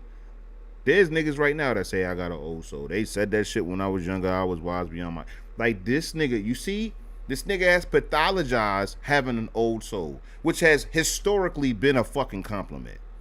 Nobody has ever attributed a child having an old soul with these motherfuckers not being able to be children. Not at all. You know what an old soul actually comes from?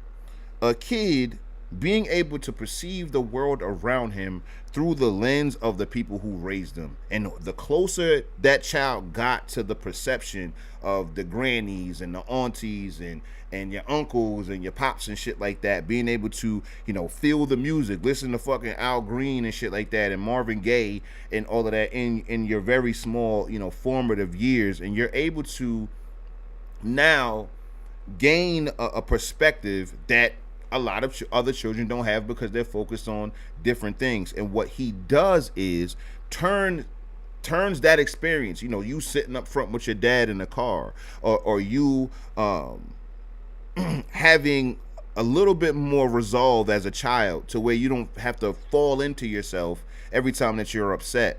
That you can, based upon the things that you've seen the adults who are supposed to be the ones raising you, handle things with a little bit more maturity for that child's age.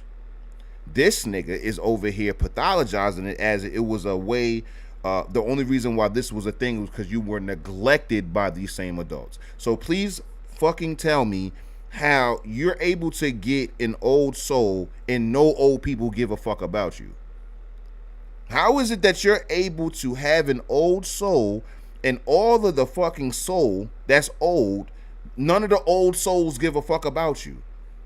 They're actively neglecting you. And so this is so a child is teaching themselves how to be an old soul. And this makes sense to niggas. There's niggas in the comments being like, don't get me wrong, there was some niggas in the comments that were kind of sounding like me, but they weren't as harsh as me because, again, they believe in this preaching as Catons. Like, there's a level of the poetic, how poetic it is. It's like, well, this motherfucker is speaking from the soul. This nigga is speaking so passionately, so we got to give him some grace. So I just don't agree. But nah, nigga, this is not true. Neglect is neglect, my nigga. Like, a neglected child doesn't have one way to behave.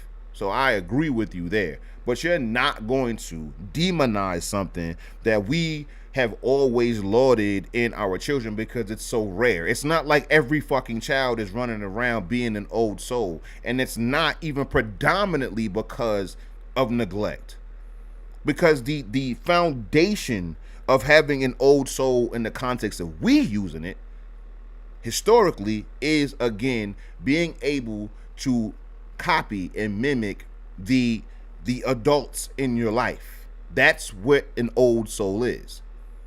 You dig what I'm saying? So all those little sayings and shit that he like to put in there, like, oh, you're wise beyond your years, but who stole them from you? It's like, nobody. I'm still 5. I don't actually understand the world the same way that my grandfather does, nigga. I just know what my grandfather says. I like the music my grandfather played. I like the things that my grandfather says. I like his disposition about things. He makes me laugh. He makes me feel warm. He makes me feel comfortable. It's the complete fucking opposite of neglect. The reason why these children are emulating the older people around them is because the older people are around them. They're not creating an old soul as a defense mechanism because old people are neglecting them. By and large, let me say that, because I'm not going to sit here and speak for everybody, but I can speak for most of the children who were considered old souls, because I was considered one. And I was just as playful and fucking hard headed as the next kid. It's just that when it comes to certain shit, you feel it a little bit differently because of who you were raised by. If you are raised by, older people, like even for your parents, generation, like an older person for Gen X, like my mom's older sister or older friends or my granny. So the boomers that I was around in the 90s and shit like that, like the ones who raised me. To think to again, look what these contemporary Negroes are doing to the ancestors. Look what they're doing. The ancestors created this.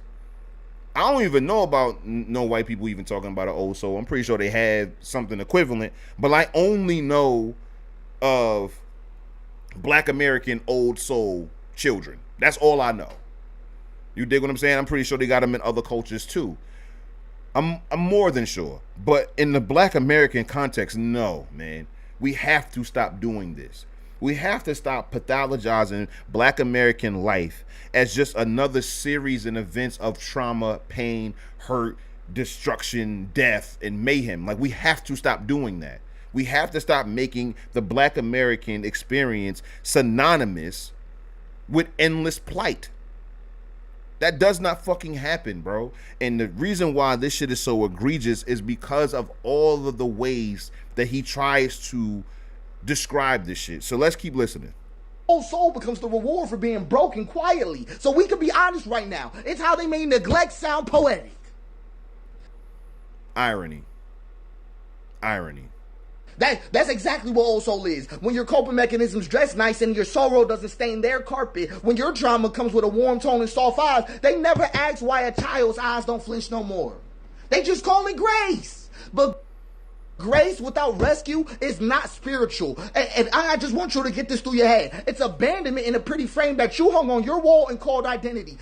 Yo, son, this is the shit. Like, these fucking similes and concepts, bro, they are so overbearing and obnoxious, yo. These things are not flying over my head whatsoever. I read 19th century English books, and I promise you, it don't get more illustrious and sometimes convoluted than those books. I promise you. I read on these streams all of the time. None of the themes, none of the similes, none of the concept this nigga is saying is lost on me at all. They are just pretentious and obnoxious as fuck.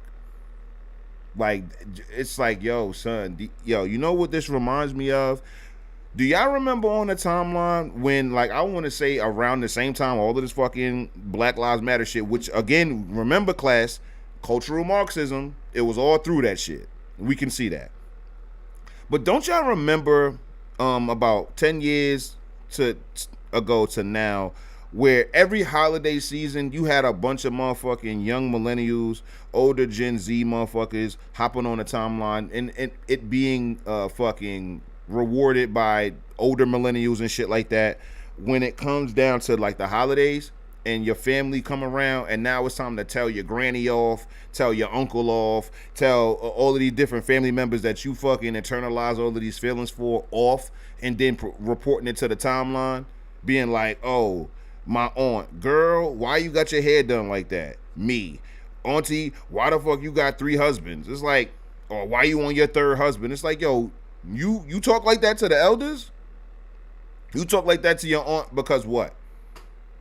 You resent being a child? Like, you resent having to stay in a fucking child's place?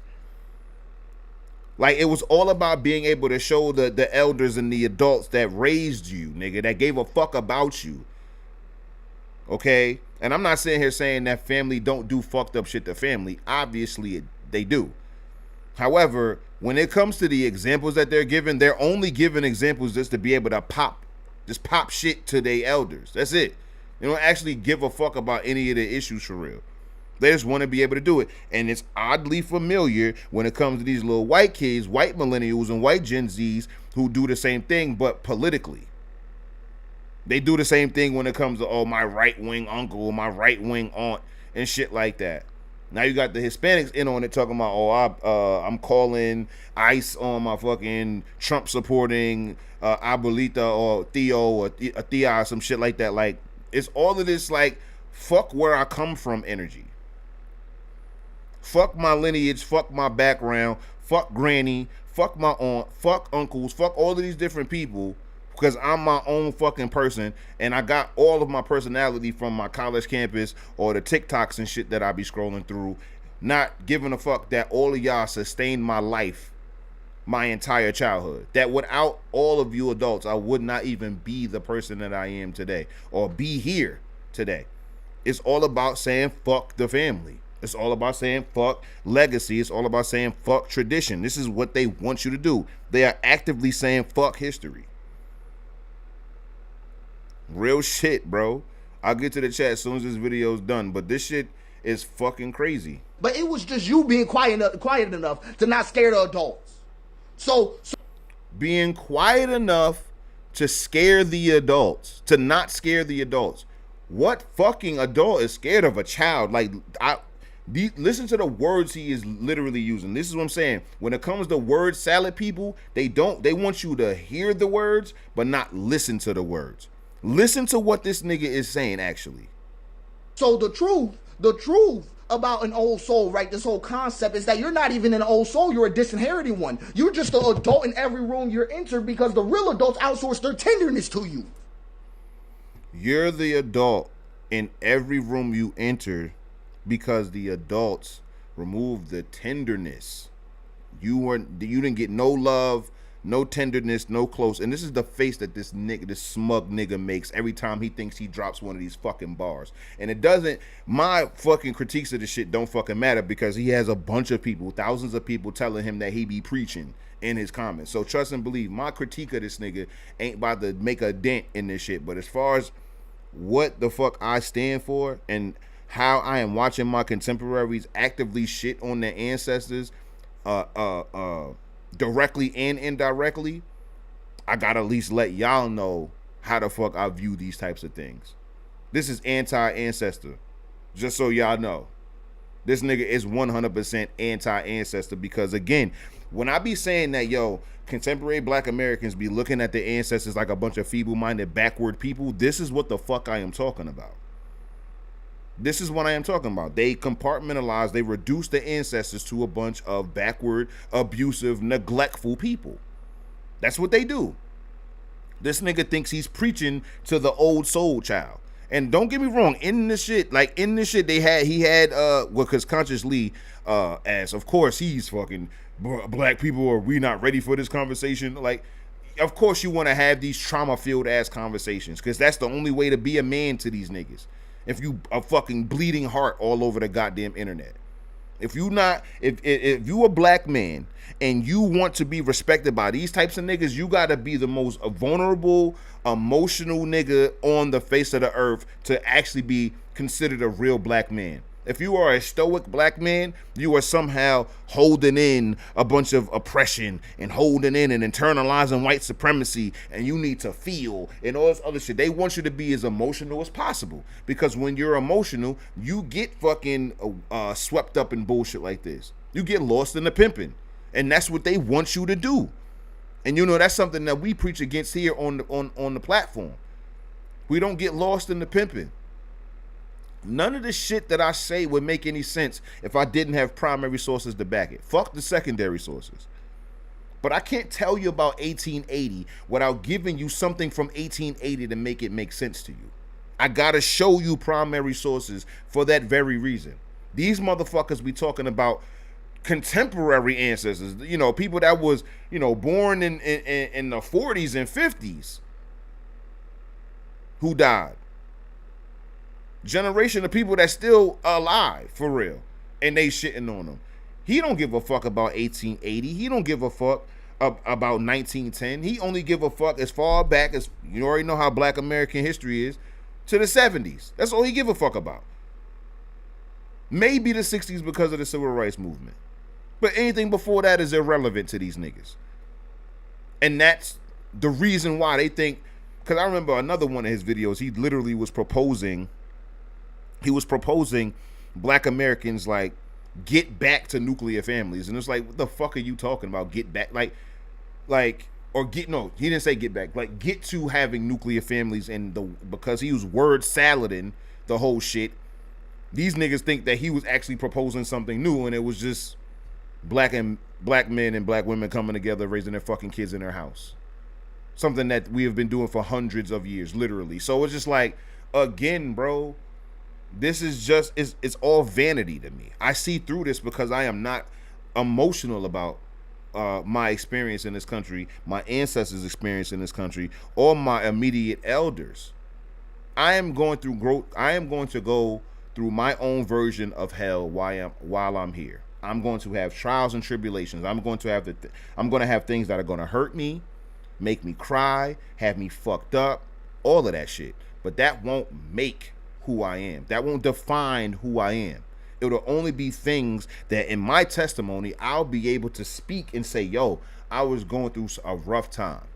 This was, happening in my life. I went through this, I went through that. And through it all, God saw that I made it through. And I was still able to succeed in this area and that area and take care of my family and leave a legacy and all of that other amazing shit. So it's not to say that I won't ever go back or ever talk about the fucked up shit that happened to me, but to think that the fucked up things that happened to me define or shape or mold everything that I am today only is bullshit, and that's exactly what this nigga does. So now us praising the babies for being mature and wise for their age, because they're still fucking babies, that has to be pathologized into something that's just trauma. What is it called? Childhood abandonment in a turtleneck. That shit felt good to him when he said that bullshit. It felt good to him to be anti-ancestor, to be anti-black American ethos, black American culture. It felt good to him. He was preaching in his mind, pushing trauma via word salad and funny little phrases and sayings and shit like that, cute little sayings and shit. Look how he feels about himself. He feels great about himself pushing trauma. Oh, I know why you was called the old soul. You were neglected. I know you. I know this. He is literally diagnosing black America, his peers, which seems to be young millennial, maybe old Gen Z. He's pathologizing his entire generation and being like, yo, if you were ever called an old soul, this is why. And I bet I'm right. I bet you were neglected. And then, of course, these hurt niggas that actually were neglected or whatever, and oh, yes. And it's like, yo, were you even considered an old soul, or were you just neglected and using this moment to, chase clout? Because another thing that I have watched people adopt mental issues, physical disabilities, all types of fucked up shit to be able to get clout. I've seen it. We've seen people fake their death or fake them dying, fake having diseases, fake having illnesses. You got motherfuckers claiming mental diseases like they fucking Pokemon cards, bro. Like you got niggas literally championing shit. Motherfucking girl walking around acting like she blind and she's not. Motherfucker literally rolling around acting like they crippled and they not. So you got a bunch of people who are literally acting like they was neglected as children and they were not. They come from great fucking families, but because that family didn't let them do the fuck shit and be self-destructive, now all of a sudden they want to walk around and be like, yeah, I was just so misunderstood as a child. My parents didn't get me. I just locked myself in a room and all that shit. Like, yo, nigga, you chose to be antisocial. I met your parents, nigga. They mad open. They mad extroverted. They loved you. They were openly, supportive of you. You just wanted to be a fake rebel because that brings you social currency amongst your weak ass friends online. But your parents fucking love you. And you know they do. So, let's get to the chat, y'all.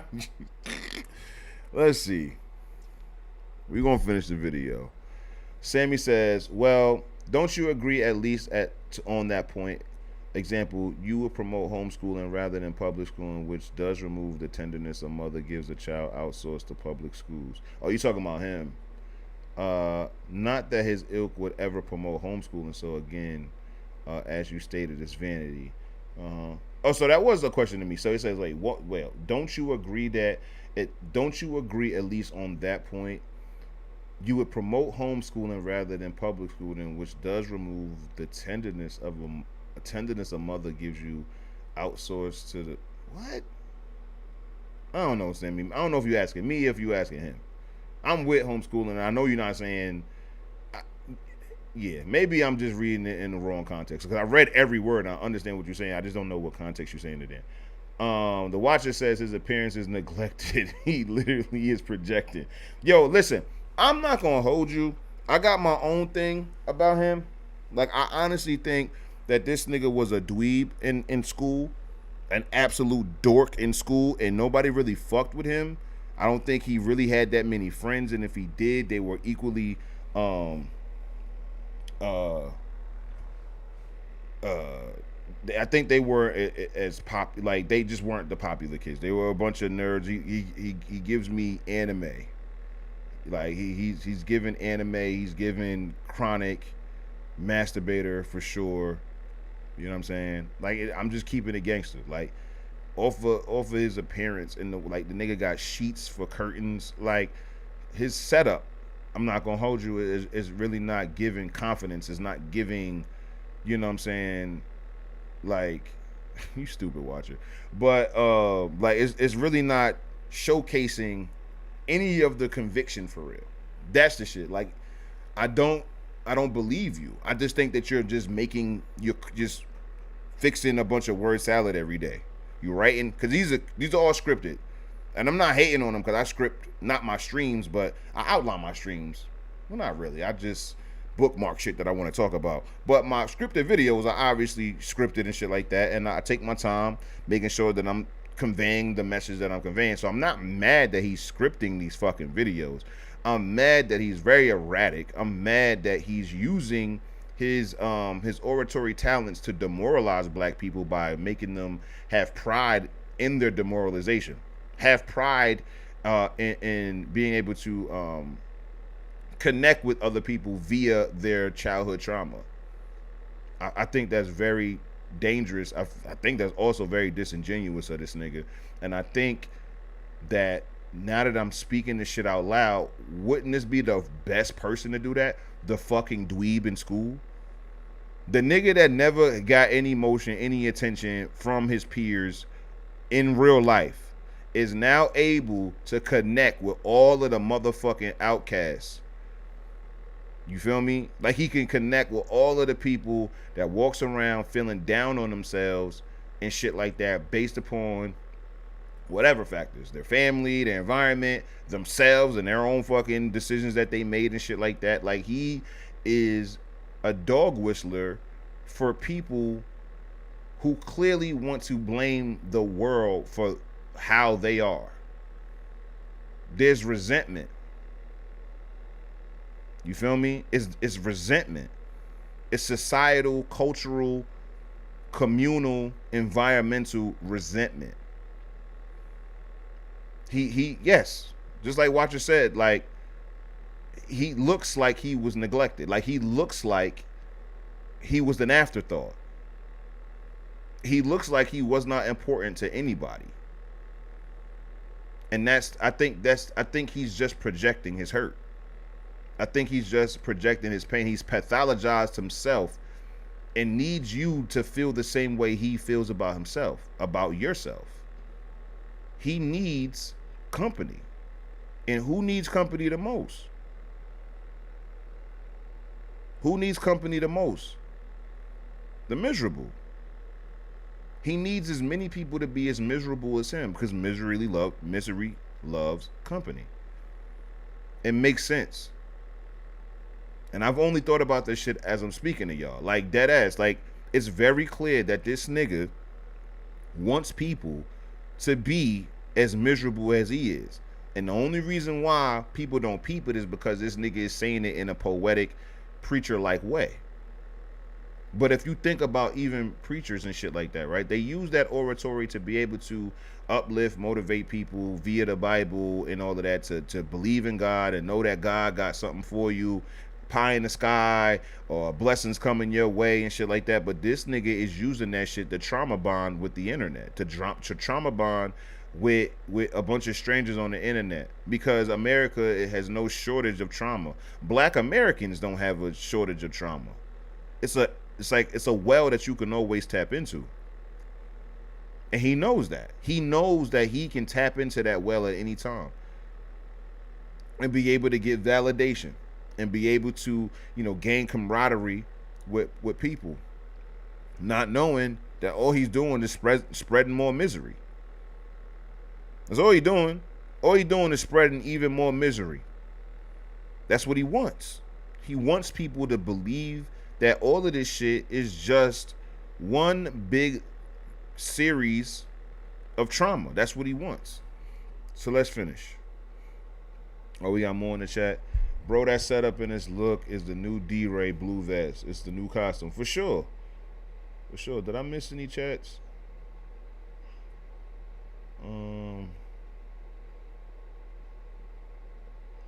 Folks like to seek to tear down every tradition and effort to sound profound. That's a fact. That's a fact. The watcher says, thank you for looking kept, dude, and having a clean setup. For sure, man. For sure, man. I ain't about to hit y'all with that bullshit, man. Too old for that shit, man. So let's finish this shit. That's all it is. You were told to understand everyone else's pain before you even knew how to name your own. And that's not depth, that's theft. That's a childhood that was converted into emotional labor and called intuition. It's spiritual child labor. Spiritual child labor, bro. I gotta get my terms up. Because I got high cracker / Caucasian sensitivity. I have fallen for the pimping. I got my own little shits or whatever, but like I gotta get my shit up because this nigga, his grift is immaculate. This nigga says spiritual child labor. I ain't never heard them words strung together like that. That nigga is. What did he say? You were told what? You were told to understand everyone else's pain before you even knew how to name your own. You were taught how to understand everybody else's pain without even naming your own. So this is what I'm talking about. So again, let's break this down logistically. You were taught to understand everybody else's pain, but then you don't know how to name your own. How does that work? How am I able to recognize the pain in somebody else outside of me, but I'm going through something and I can't identify that shit at all? This is what I be talking about the logistics of this shit, bro. It does not make any sense. How can I identify and understand that this motherfucker is sad, but I don't know when I'm sad? Like, just on a very basic level. Take all of the poetry out of this shit. Take this shit bar for bar, line for line. The shit sound dope in a verse. The shit sound dope over a beat or on a song. But if you take these lines, line for line, and just break them down, you can see that they're built on bullshit. They built on pure bullshit. And that's not depth, that's theft. That's a childhood that was converted into emotional labor and called intuition. It's spiritual. Wow. So now intuition is child labor. Based upon this prototype of the neglected person. Child labor. That's all it is. It's a eulogy said in reverse as they bury their child still breathing and say it must be time that took. A eulogy done in reverse. Like, yo, I'm trying to tell you, bro. Like, so we can be clear, you weren't born ahead of your time. You were just left behind in everybody else's. You weren't born ahead of your time. You were left behind in everybody else's. These concepts, bro, they sound cool, bro. They do. They sound like they make sense, but they just simply do not. It's like, how are you constantly around these people? They are talking to you, so they dumping their shit on you. They're having all of these different conversations and all of this shit with you, but then they are at the same time neglecting you. So they have you around, you are around them, y'all are conversing with one another, but in the way he's describing this shit is that they're dictating all of the interactions with this child and never giving a fuck about the child situation and just dumping their adult ass issues onto the child. This is how old souls are created, y'all. According to this nigga. That's all it is. And now they want you to carry. And that's all it is. It's nothing else. It's not that you kicked it with your granny. It could not be that you just spent the days or every summer with your grandfather. It couldn't have been that. It couldn't be your parents are older in age. They had you, in their 40s or some shit like that, or in their 50s.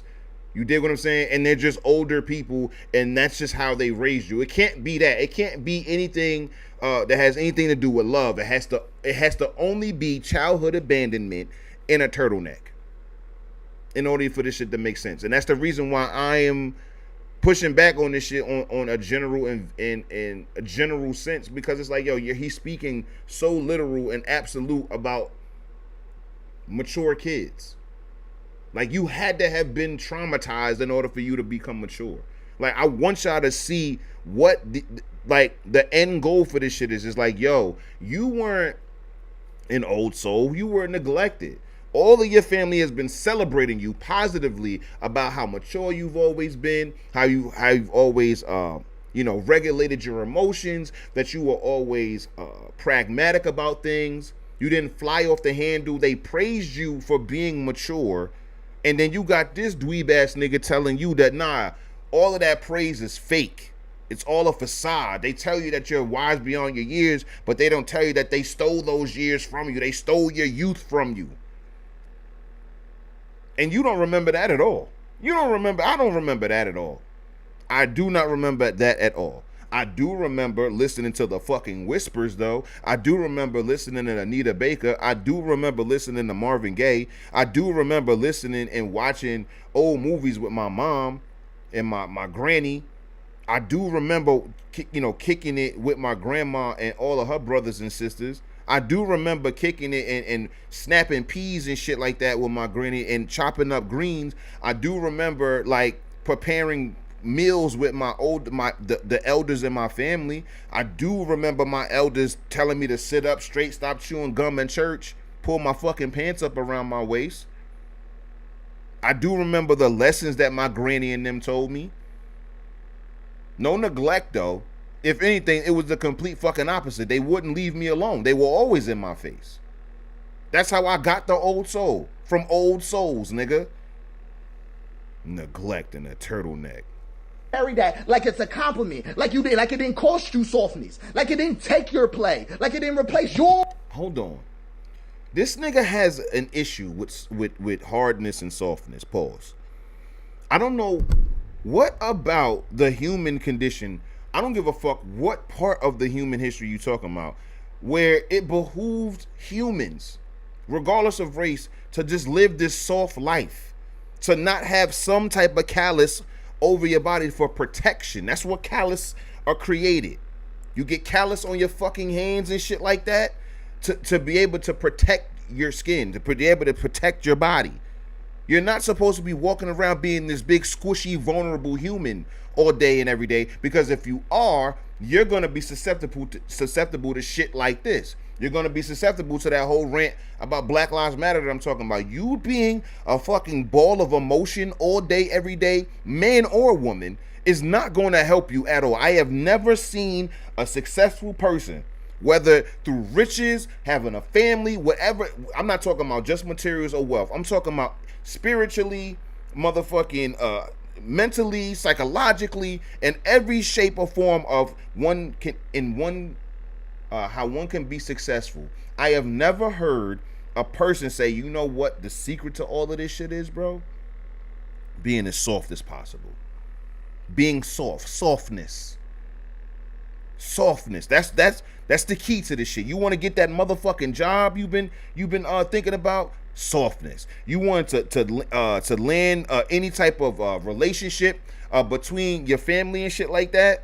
Softness. Everything will be just all right if everybody was just softer. And don't get me wrong, are there rough around people that are rough around the edges and do need to soften up a little bit? For sure. But I can tell you, there's a epidemic of softness going on. Everybody's too soft. Straight up and down. Being all of this extra vulnerable, putting your heart on your sleeve and shit like that. All of that shit can have an adverse effect on the opposite end. So I was in a space one day, I'll never forget it. This dude named 2/5. He was like, yo, motherfuckers be talking about hyper masculinity, but y'all are hypo masculine. Y'all are hypo masculine. There's a large void. So while you can sit here and say that toxic masculinity and hyper masculinity is an issue, taking it to one extreme across the spectrum, what about hypo masculinity? To where you're so devoid of masculinity that you are toxic and you are, running around, wearing your heart on your motherfucking sleeve and not thinking things through, not thinking logically. A lot of these niggas are hypo masculine and not hyper masculine. Shout out to 2/5 for that. But real shit, yo, that's an equal problem, if not a greater problem. Especially in the past 10 years, you got a whole bunch of men promoting hypomasculinity, promoting being extra emotional at any given turn. You got women complaining about niggas being all extra emotional and shit in their DMs and shit like that. And you should 100% be emotionally intelligent to tap into all the ranges of your emotions. Happiness, sadness, all of that shit. Like, you should be able to convey how you feel. I think the conveyance of how you feel is better, is not better, is more important than the feelings themselves. Your ability to communicate how you are feeling is more important than the feelings themselves. The intelligence part of emotional intelligence is more important than the emotions. What is the biggest issue that we as parents have when our babies are crying? That we have absolutely no fucking idea and we got to guess why they are crying now. And the minute that our babies can speak, that's the first things we teach them. Tell me what's wrong. Use your words. That's the first fucking thing that we said. Because you can't run around all day trying to figure out what the fuck is wrong. You have to get to the bottom of it. Let's get to it. What's the matter? What's the problem? Let's fix that shit.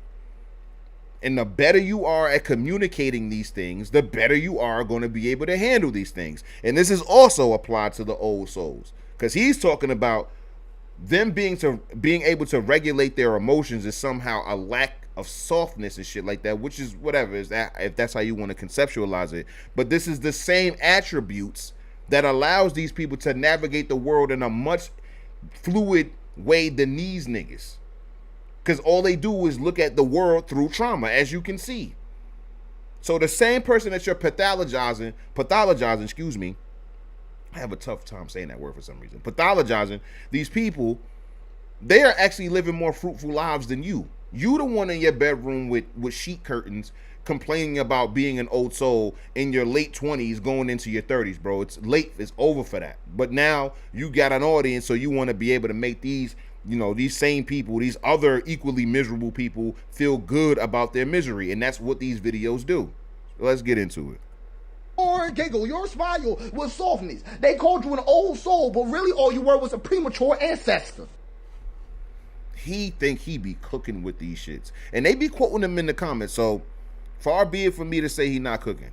He not to me, but these impressionable people in the comments think that he be pushing. So you being an old soul is actually just you being a premature ancestor, meaning that you are on your way out of here spiritually. Your vitality is getting the fuck up out of here at the expense of you being an old soul and shit like that. You're just an old, like you're quite literally an old person. You're gonna die soon. Figuratively, spiritually, mentally, emotionally, I guess that's what he's talking about, being a premature ancestor. But like, yo, shit like that, bro, like that shit doesn't make any sense. It makes zero fucking sense, but it sounds good. It gets the people going. Oh, I'm telling you, it's gonna be tangible in here. It's gonna be tangible here. You were See, this is the moment where he realized he was like, "Oh, I'm cooking this shit. I know this one about to hit. This about to get 1,000,000 views easy.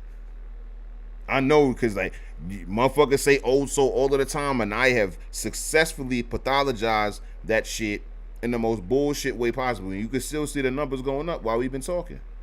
They're eating this shit the fuck up. were trained in silence, decorated in restraint, spoken of in reverence, and then never rescued. Rescued from what? This is what I'm saying, dog. Like, oh, like he I swear to God, bro. I could never kick it. Yo, when I was talking about all of the men that were saying that they was afraid and shit when the police videos was happening, this is the niggas I'm talking about. These are the niggas that I'm talking about. These niggas get to just say whatever the fuck they want. Yo, anything that they feel, anything that they fucking feel, they get to just speak. But never rescue. You want to heal? You gonna have to take that turtleneck off. I'm just saying that. You're going to have to take it off. You're going to have to admit that you're tired. You're going to have to be someone. You're going to have to let someone love the version of you that's immature, messy, loud, needy, brilliant, young, childish. You're going to have to say, no, I'm not wise. I'm just exhausted in a language that sounds poetic to you. Nigga, what? So now, we should now hold space for adults to be immature. That's healing. That's a good thing. Being messy, why? And being loud, you're an adult. You can do whatever the fuck you want in that regard. But it's like, yo, dog, like, who is this helping by being immature, messy, and shit, like, and being immature and messy? Whose life is going to be better? Because what this shit be sounding like to me is when we be watching, like, them old, like, not old, but when we be watching these white rom-coms and shit like that, where the white woman, like, fucking, what was the one where son convinced, Along Came Polly, where fucking Jennifer Aniston fucking convinced Ben Stiller to stab the pillows and shit like that? Like, that's what I think that this nigga be, you know, wanting black Americans to do, like, to stab pillows and just fucking wild the fuck out for a moment and be, like, and we're supposed to be like, oh yeah, that's a good thing. Like, we should accept this behavior. He's finally just taking the turtleneck off, and he's finally breaking his childhood trauma. He just wants to fucking act irate, be immature, messy, and loud. It's like, nigga, you are 38 years old. What the fuck are you talking about? Go to work, nigga. Get a job. Hold space. Tell him, yo, watcher, I hate all of these terms, bro. I hate all of these fucking newfangled fucking terms. I think that it bastardizes just the English language. They make up a bunch of terms and shit that don't really make any fucking sense if you have any common sense. You feel me? But yeah. Right? Because it's not mystical that your child doesn't ask any questions or go play. It's not ancestral for them to not question your every demand. That's not ancestral. If anything, it's disrespectful for you to even talk like that. Just because they don't argue at the age of 10 does not make them an old soul. Sometimes it's just you harming their ability to be a young one. My nigga, a child arguing with who? Because no child on earth, no 10-year-old on earth should be arguing with an adult. I'm not talking about stranger danger and shit like that. I'm talking about your moms, your pops, your aunt, your uncle, your grannies. What person, what adult is a 10-year-old supposed to be arguing with? Like, I be wanting to know how these motherfuckers be wanting to have families raised. Are we not supposed to have structure? Are we not supposed to have discipline? Are we not supposed to have order in the fucking crib? Because everybody has emotions in this bitch? Are we supposed to just fly off of our feelings in this house?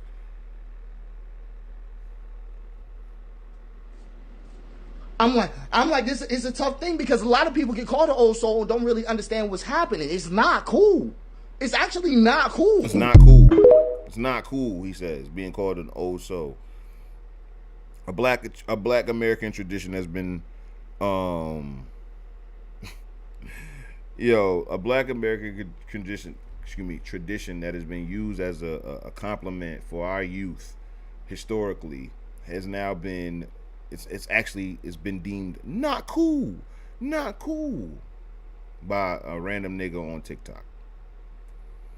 Let's check the chat, man. Let's check the motherfucking chat.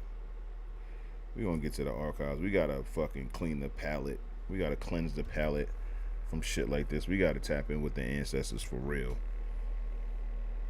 Let's see. I hate the term whole space. Me too.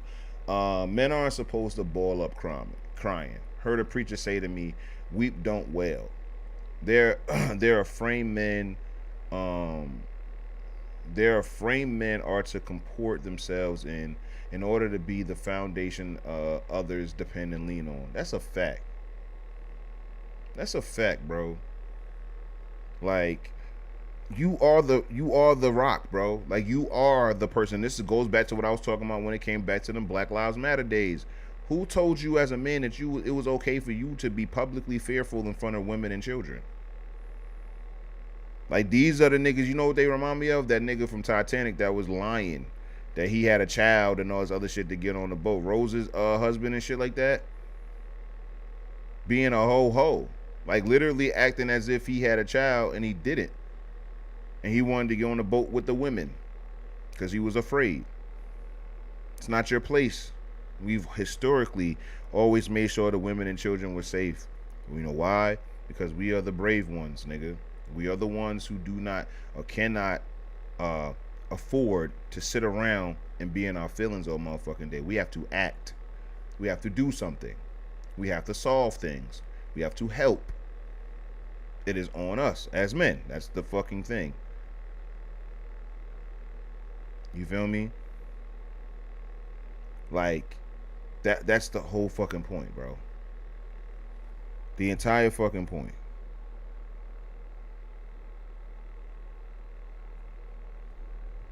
I can't get with it. I can't get with it. So, if you're that type of man, you'll never be, my round. You can never be my round. Let's see. So, this shit right here, I just thought that shit was funny. I thought this was funny. Treatment for headaches in 1895. Now, this seems like a little bit of religious zealousy going on here with the hands and all of that other shit. You dig? I don't get it. I thought that was funny. It's very backward. Now, that's backward. That's backward. I don't even know how that was even a thing. This was also fucking hilarious. I laugh at this every time I see it. I would assume what's the opposite of homosexual? Heterosexual. I would assume his ass is a homosexual. And he different. So if he was not a homosexual, you gotta say heterosexual. A heterosexual. So if he was a heterosexuals, bro, I'm gonna assume that you a heterosexuals and bro a heterosexuals too. I'm already a heterosexuals. So I'm assuming everybody who hangs with me is ahead of the sexuals, bro. If you're not ahead of these sexuals, then I would assume you what's the opposite of homosexual? You're not ahead of these sexuals, I would assume bro. his This ass is is my a shit. homosexual. And he different. Oh, I'm ahead of the sexuals. Oh, I've been. My nigga said J-Main is retarded. This nigga said I've been head of the sexuals. And I seen this on the timeline. And every time that I see it, I've been seeing it for a while now. Every time I see it, bro, I gotta laugh at it, bro. It's hilarious. So I'm like, I'm gonna make sure I say this shit for the stream, bro. Like, yo, head of the sexuals, bro. This is. So if he was not a homosexual, you gotta say heterosexual. A heterosexual. So if he was a heterosexuals, bro, I'm gonna assume that you a heterosexuals and bro a heterosexuals. I'm gonna assume you heterosexuals and bro heterosexuals, bro. Oh Lord, son, that shit is hilarious. Okay, we gonna watch this whole thing. Yo, son. All right, so this is an FBI informant talking about how much research and study did the FBI engage in of black culture in the late 60s?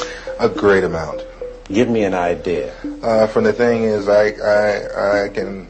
They have a file on every type of magazine, that blacks read. They have a file on the music, dance, theater, actors, comedians, you name it, man. And they would actually study these different... Yes. Oh, yes, definitely. What would they do with music? To understand the people, you have to understand the culture. To infiltrate, you have to understand. You had a lot of so-called white liberals that were infiltrating the so-called black groups using the information that they had gathered from the studies of blacks. You mean just to understand the behavior pattern of our people? Oh yeah, I can, Will Heaton could name out some jams of Miles Davis that I hadn't even heard of. He could name off some books that I hadn't even read pertaining to black culture. Did you ever see agents actually studying the music of... Yes. Yes, I've seen them going over even video portion of cultural events. The understanding, like when, you have an organization like Leroy Jones' Black House. You remember that? Okay, Leroy Jones's place, which was done on the thing of tribalism. That's where I first heard the word Kintu, Mantu, Huntu, Hentu. These words of the African continuum. I learned that from an agent. He ran it down to me. They make in-depth studies of the personalities of the people they're dealing with too, culturally. It always helps when it's the thing of you can take their culture and use it against them. See, and Sammy just said Sonny played this on her show on Saturday. I don't have Sirius XM. That's just my sister. Look at us. Two dope black people thinking alike. But look, the feds be on it, bro. They 100% know how we give it up, bro. They know. They study it. And they get to infiltrating niggas and all this other shit, and niggas be letting them. Niggas be letting them because they sound good. These white liberals be coming through and shit. And because you niggas love... those niggas love running their mouth and shit like that, and having white people at the cookout and shit. Like y'all be ripe for infiltration. Y'all be ripe for infiltration, like no doubt about it, yo. Y'all don't have no problem, and it just shows, son. Like they know. They know. I already listen. I know that the feds have a dossier on Hotep Nation. I already know they do. I told y'all when we were invited to... Let me turn this shit down. I don't want y'all to be all fucked up about how I'm speaking. But when we was in DC, when we went to the White House, I told y'all the feds was following us the whole time. The feds was following us the whole weekend, bro. Luckily, weed is legal out there because I was getting my smoke on. You dig? They like every time that I would look up or look around, there was a bald white man in just within 25, 30 feet of me, son, at all times throughout the entire weekend. So I know they know who I am. I know they know everybody that was invited to the White House. So I know they was on pretty much everybody. And yeah, we was followed by the feds the whole weekend, son. The whole weekend. Now, we weren't into no shit, so it didn't really, stop anything that we had going on. But yeah, son, the feds was on our body the whole weekend we was in DC. So I'm not surprised at all. And I'm not going to skip over the fact that nigga's name was Darthard. Did I read that correctly? That nigga's name was Darthard? Hold on. Where's that nigga name at in this shit? I was like, hold on. I didn't want to stop the nigga talking because I was... Yeah. This nigga name is Darthard Perry, bro. What? Darthard? Darthard. Alright, yo. I guess. I know I would never have a son and then name that little nigga Darthard. Is he Dart for short? Like what? It's a terrible fucking name. That's top 10, top 5 ugliest first names I've ever read. And I think like D'Artagnan, like it's up there with like Bartholomew, like it's up there with them. Darthard. Oh hell nah, nigga. That's a terrible name. I am sorry. That is an ugly name, brother. That name is ugly. Alright, so this is an extension of what I wanted to talk about because these niggas had me hot.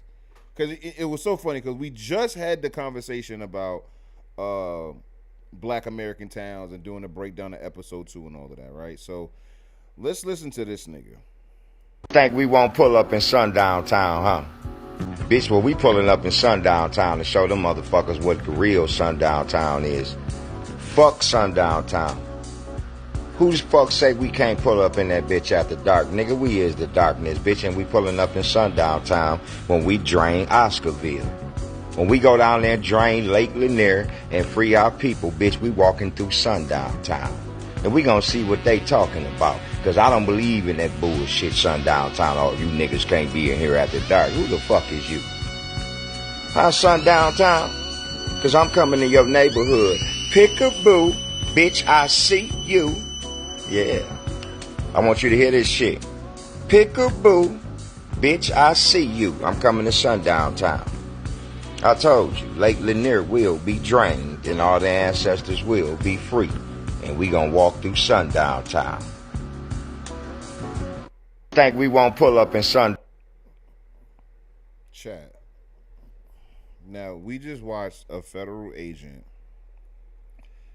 I want to say that was like the 70s and shit, so we talking 40 years ago, son.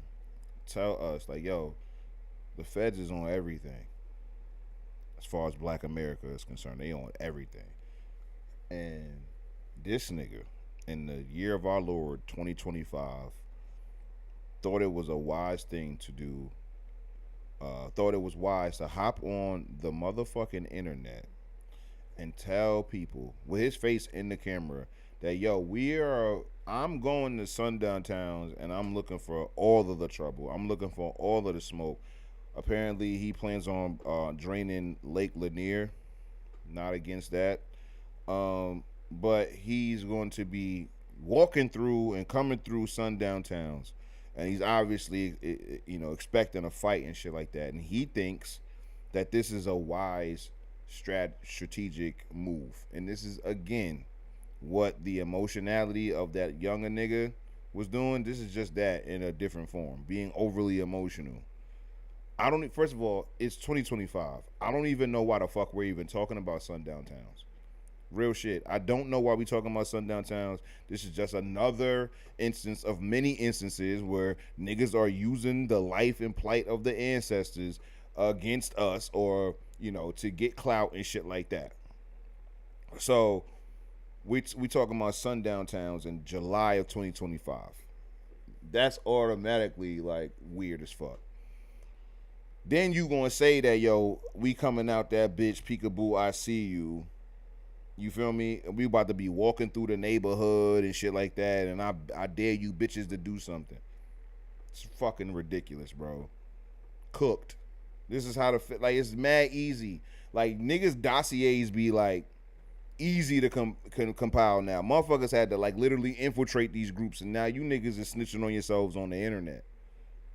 It is so crazy. The ancestors like were having basement meetings and shit, And it's just the only reason why the motherfuckers even knew what that meeting was about because the fucking building was tapped and it was a nigga that was working for the feds in the room with them. That's how they was able to infiltrate and shit like that. Now you got motherfuckers being like, yo, listen, check this out. This is my face. This is what I look like. This is what I sound like.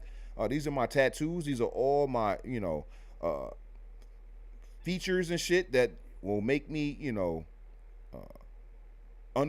be able to recognize me and shit like that. And here's my plan. I'm about to go to sundown towns and stir shit up, kick shit up. And that's what my man Steph was saying. He says, I love videos like this because it exposes what the problem has always been with militant black movements. They talk too damn much, like schoolgirls. Dumbass sent a warning to every sundown town in America so they could arm up and prepare for your goofy ass's arrival. Fake tough. This is goofy shit. He got a follow-up tweet too that I thought was pretty dope. Hold on, let's see. First of all, and he was playing Summer Madness in the background, which is fucking wacky. But Steph says something else. He says, no covert ops, no espionage, no private intelligence apparatus, no hackers, no white hats, no Reese, no no CQB. Just tattoos and TikToks. For real, son. Real shit, son. Like, what are you gaining from doing this shit? Like, what do you think is about to happen, bro? Motherfuckers is out of their mind. What was something else? Wasn't there something else? The feds, heterosexuals, all of that. Boom, boom, boom. Oh yeah, so I had mentioned this on the spaces with Miss Lisa, so I wanted to show y'all this shit. This was written in 1891 by a black American historian. And just let y'all know, like, all of that shit that I was talking about when it came to Brown versus Board and all of that other shit is backed up by the ancestors. Again, so it says, to the many thousand colored teachers in our country, this book is dedicated. During my experience of 11 years as a teacher, so of course experience, I have often felt that the children of the race ought to study some work that would give them a little information on the many brave deeds and noble characters of their own race. So in 11 years, they were seeing this shit, they weren't getting the proper education and the historical education of their own people. This is in 1891, I repeat. I have often observed the sin of omission and commission on the part of white authors, most of whom seem to have written exclusively for white children and studiously left out the many creditable deeds of the Negro. We talked about this earlier. Again, 1891, I don't have to lie on the ancestors, y'all. I don't. This shit is easy. Yo, you can map out this shit so much easier,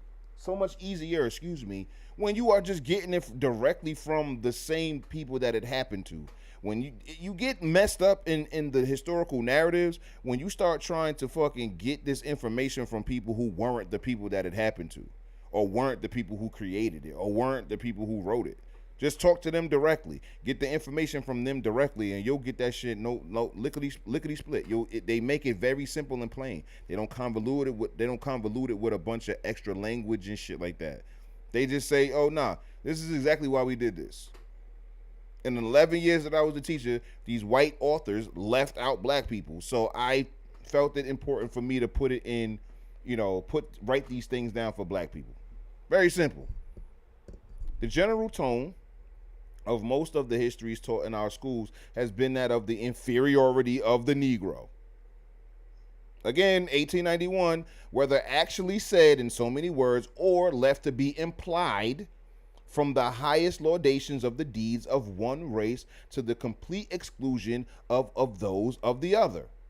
So whether you are outright saying that black people are inferior, or you're just leaving out black people altogether, you are letting the people know directly or indirectly that black history ain't shit. That's what they're saying. Excuse me. It must, indeed, be a stimulus to any people to be able to refer to their ancestors as distinguished in deeds of valor and peculiarly peculiarly, uh, peculiar, peculiarly, so to the colored people. So again, he's saying specifically in that last sentence, like, yo, it must be a stimulus to any people to be able to refer to their ancestors. He said this in 1891. You dig me? Not even a full 30 years after slavery was over, and this is what he's saying. He's saying, yo, the ancestors. What more do y'all want, bro? Like, I be trying to tell you, I don't gotta make shit up. I don't gotta lie on the ancestors not one time, bro. The ancestors make this shit abundantly clear, crystal clear. The babies need to learn about where they come from.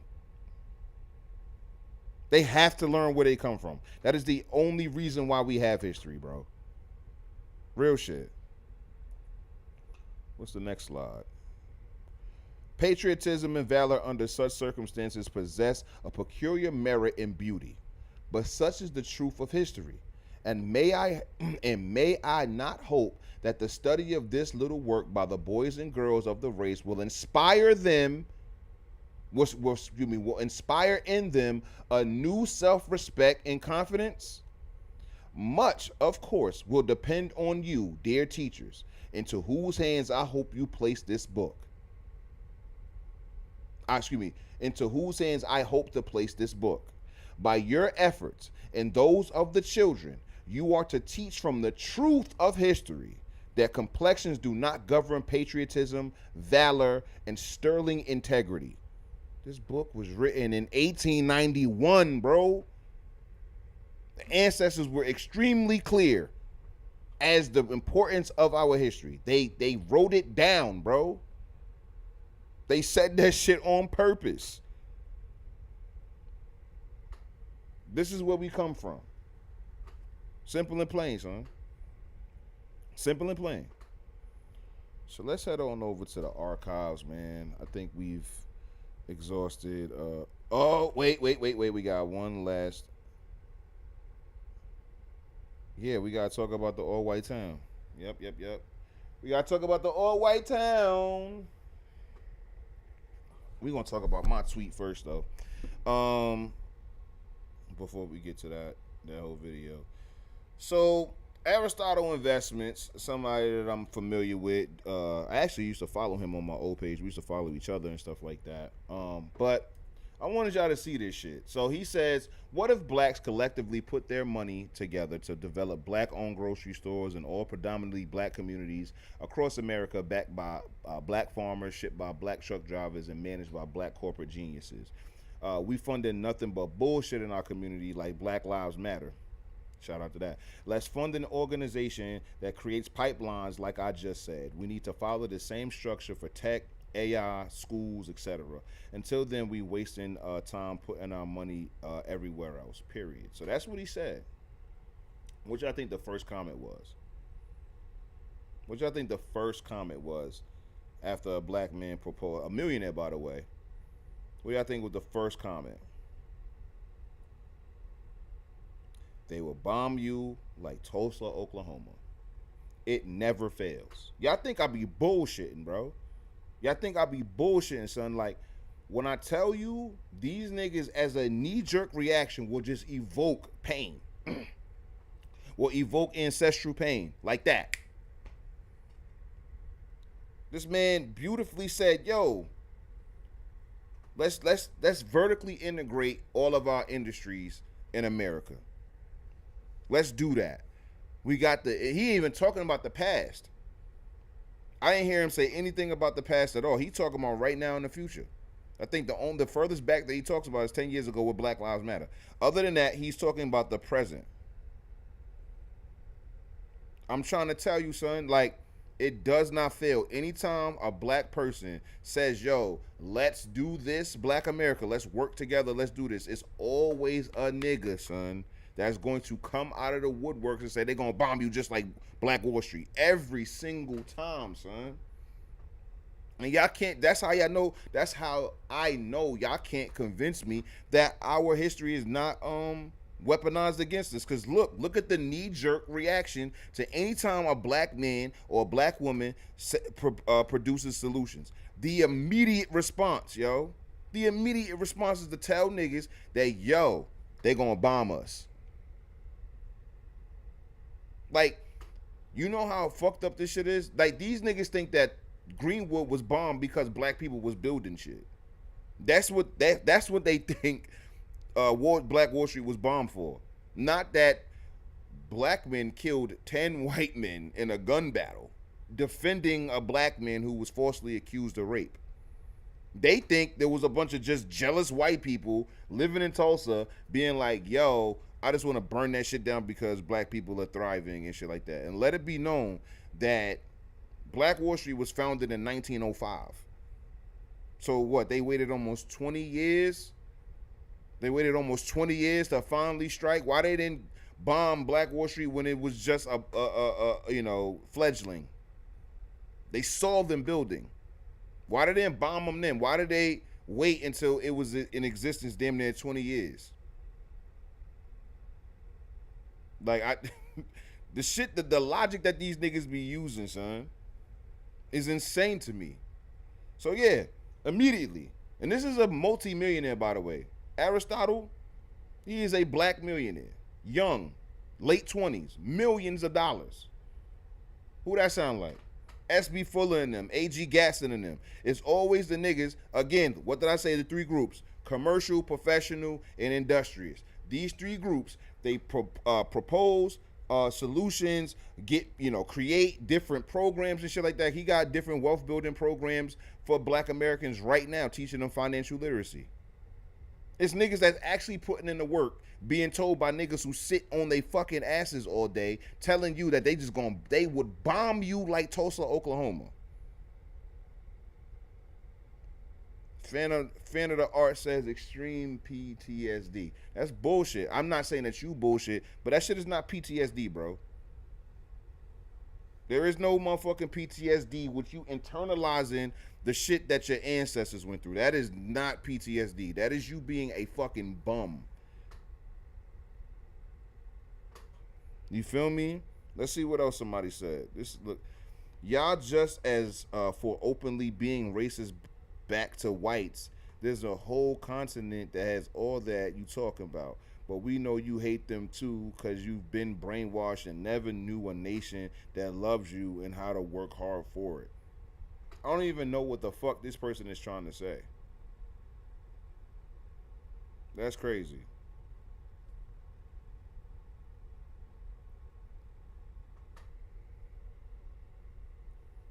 Then Whitley people will do the same thing and you will set us back all the way to segregation. I guess, okay, so white people will do the same thing and you will set us all back to segregation. Smart dude, dumb idea, bro. What? Niggas is, yo, son, you can't help these people, son. Having a vertically integrated businesses. Yo, what did Manning Johnson say? Whenever somebody brought up black people building some shit, they said that it was what? The detractors were what? The detractors would say what? That this is promoting segregation.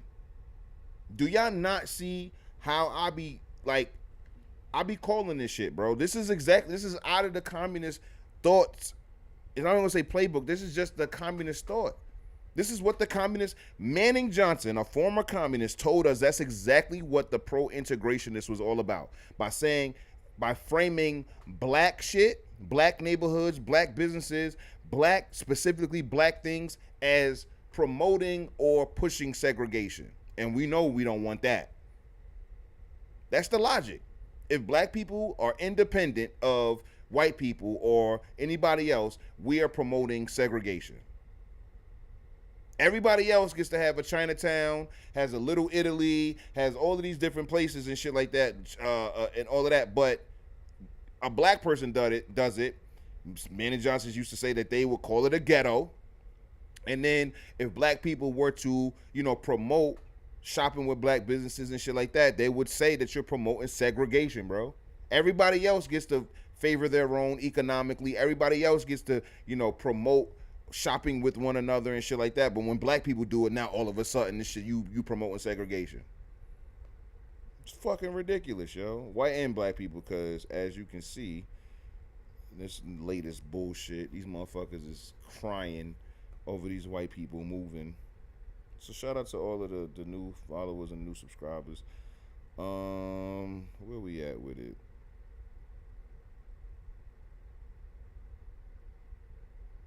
Oh yeah, this is what I'm calling the bums from now on. This is what I'm calling the bums from now on, bro. Black crackers and clowns. That's who y'all are. All you niggas that are against black American progress, especially via methods and techniques that the ancestors put down while they were here, you are a black cracker for sure. Anytime that you are centering white people in our history, you are a black cracker. Any single time that you bring up Tulsa being bombed in our pursuit of building shit, you are a black cracker every single time. Spread the fucking word. These niggas, those is, call them to their face. You are a black cracker for sure.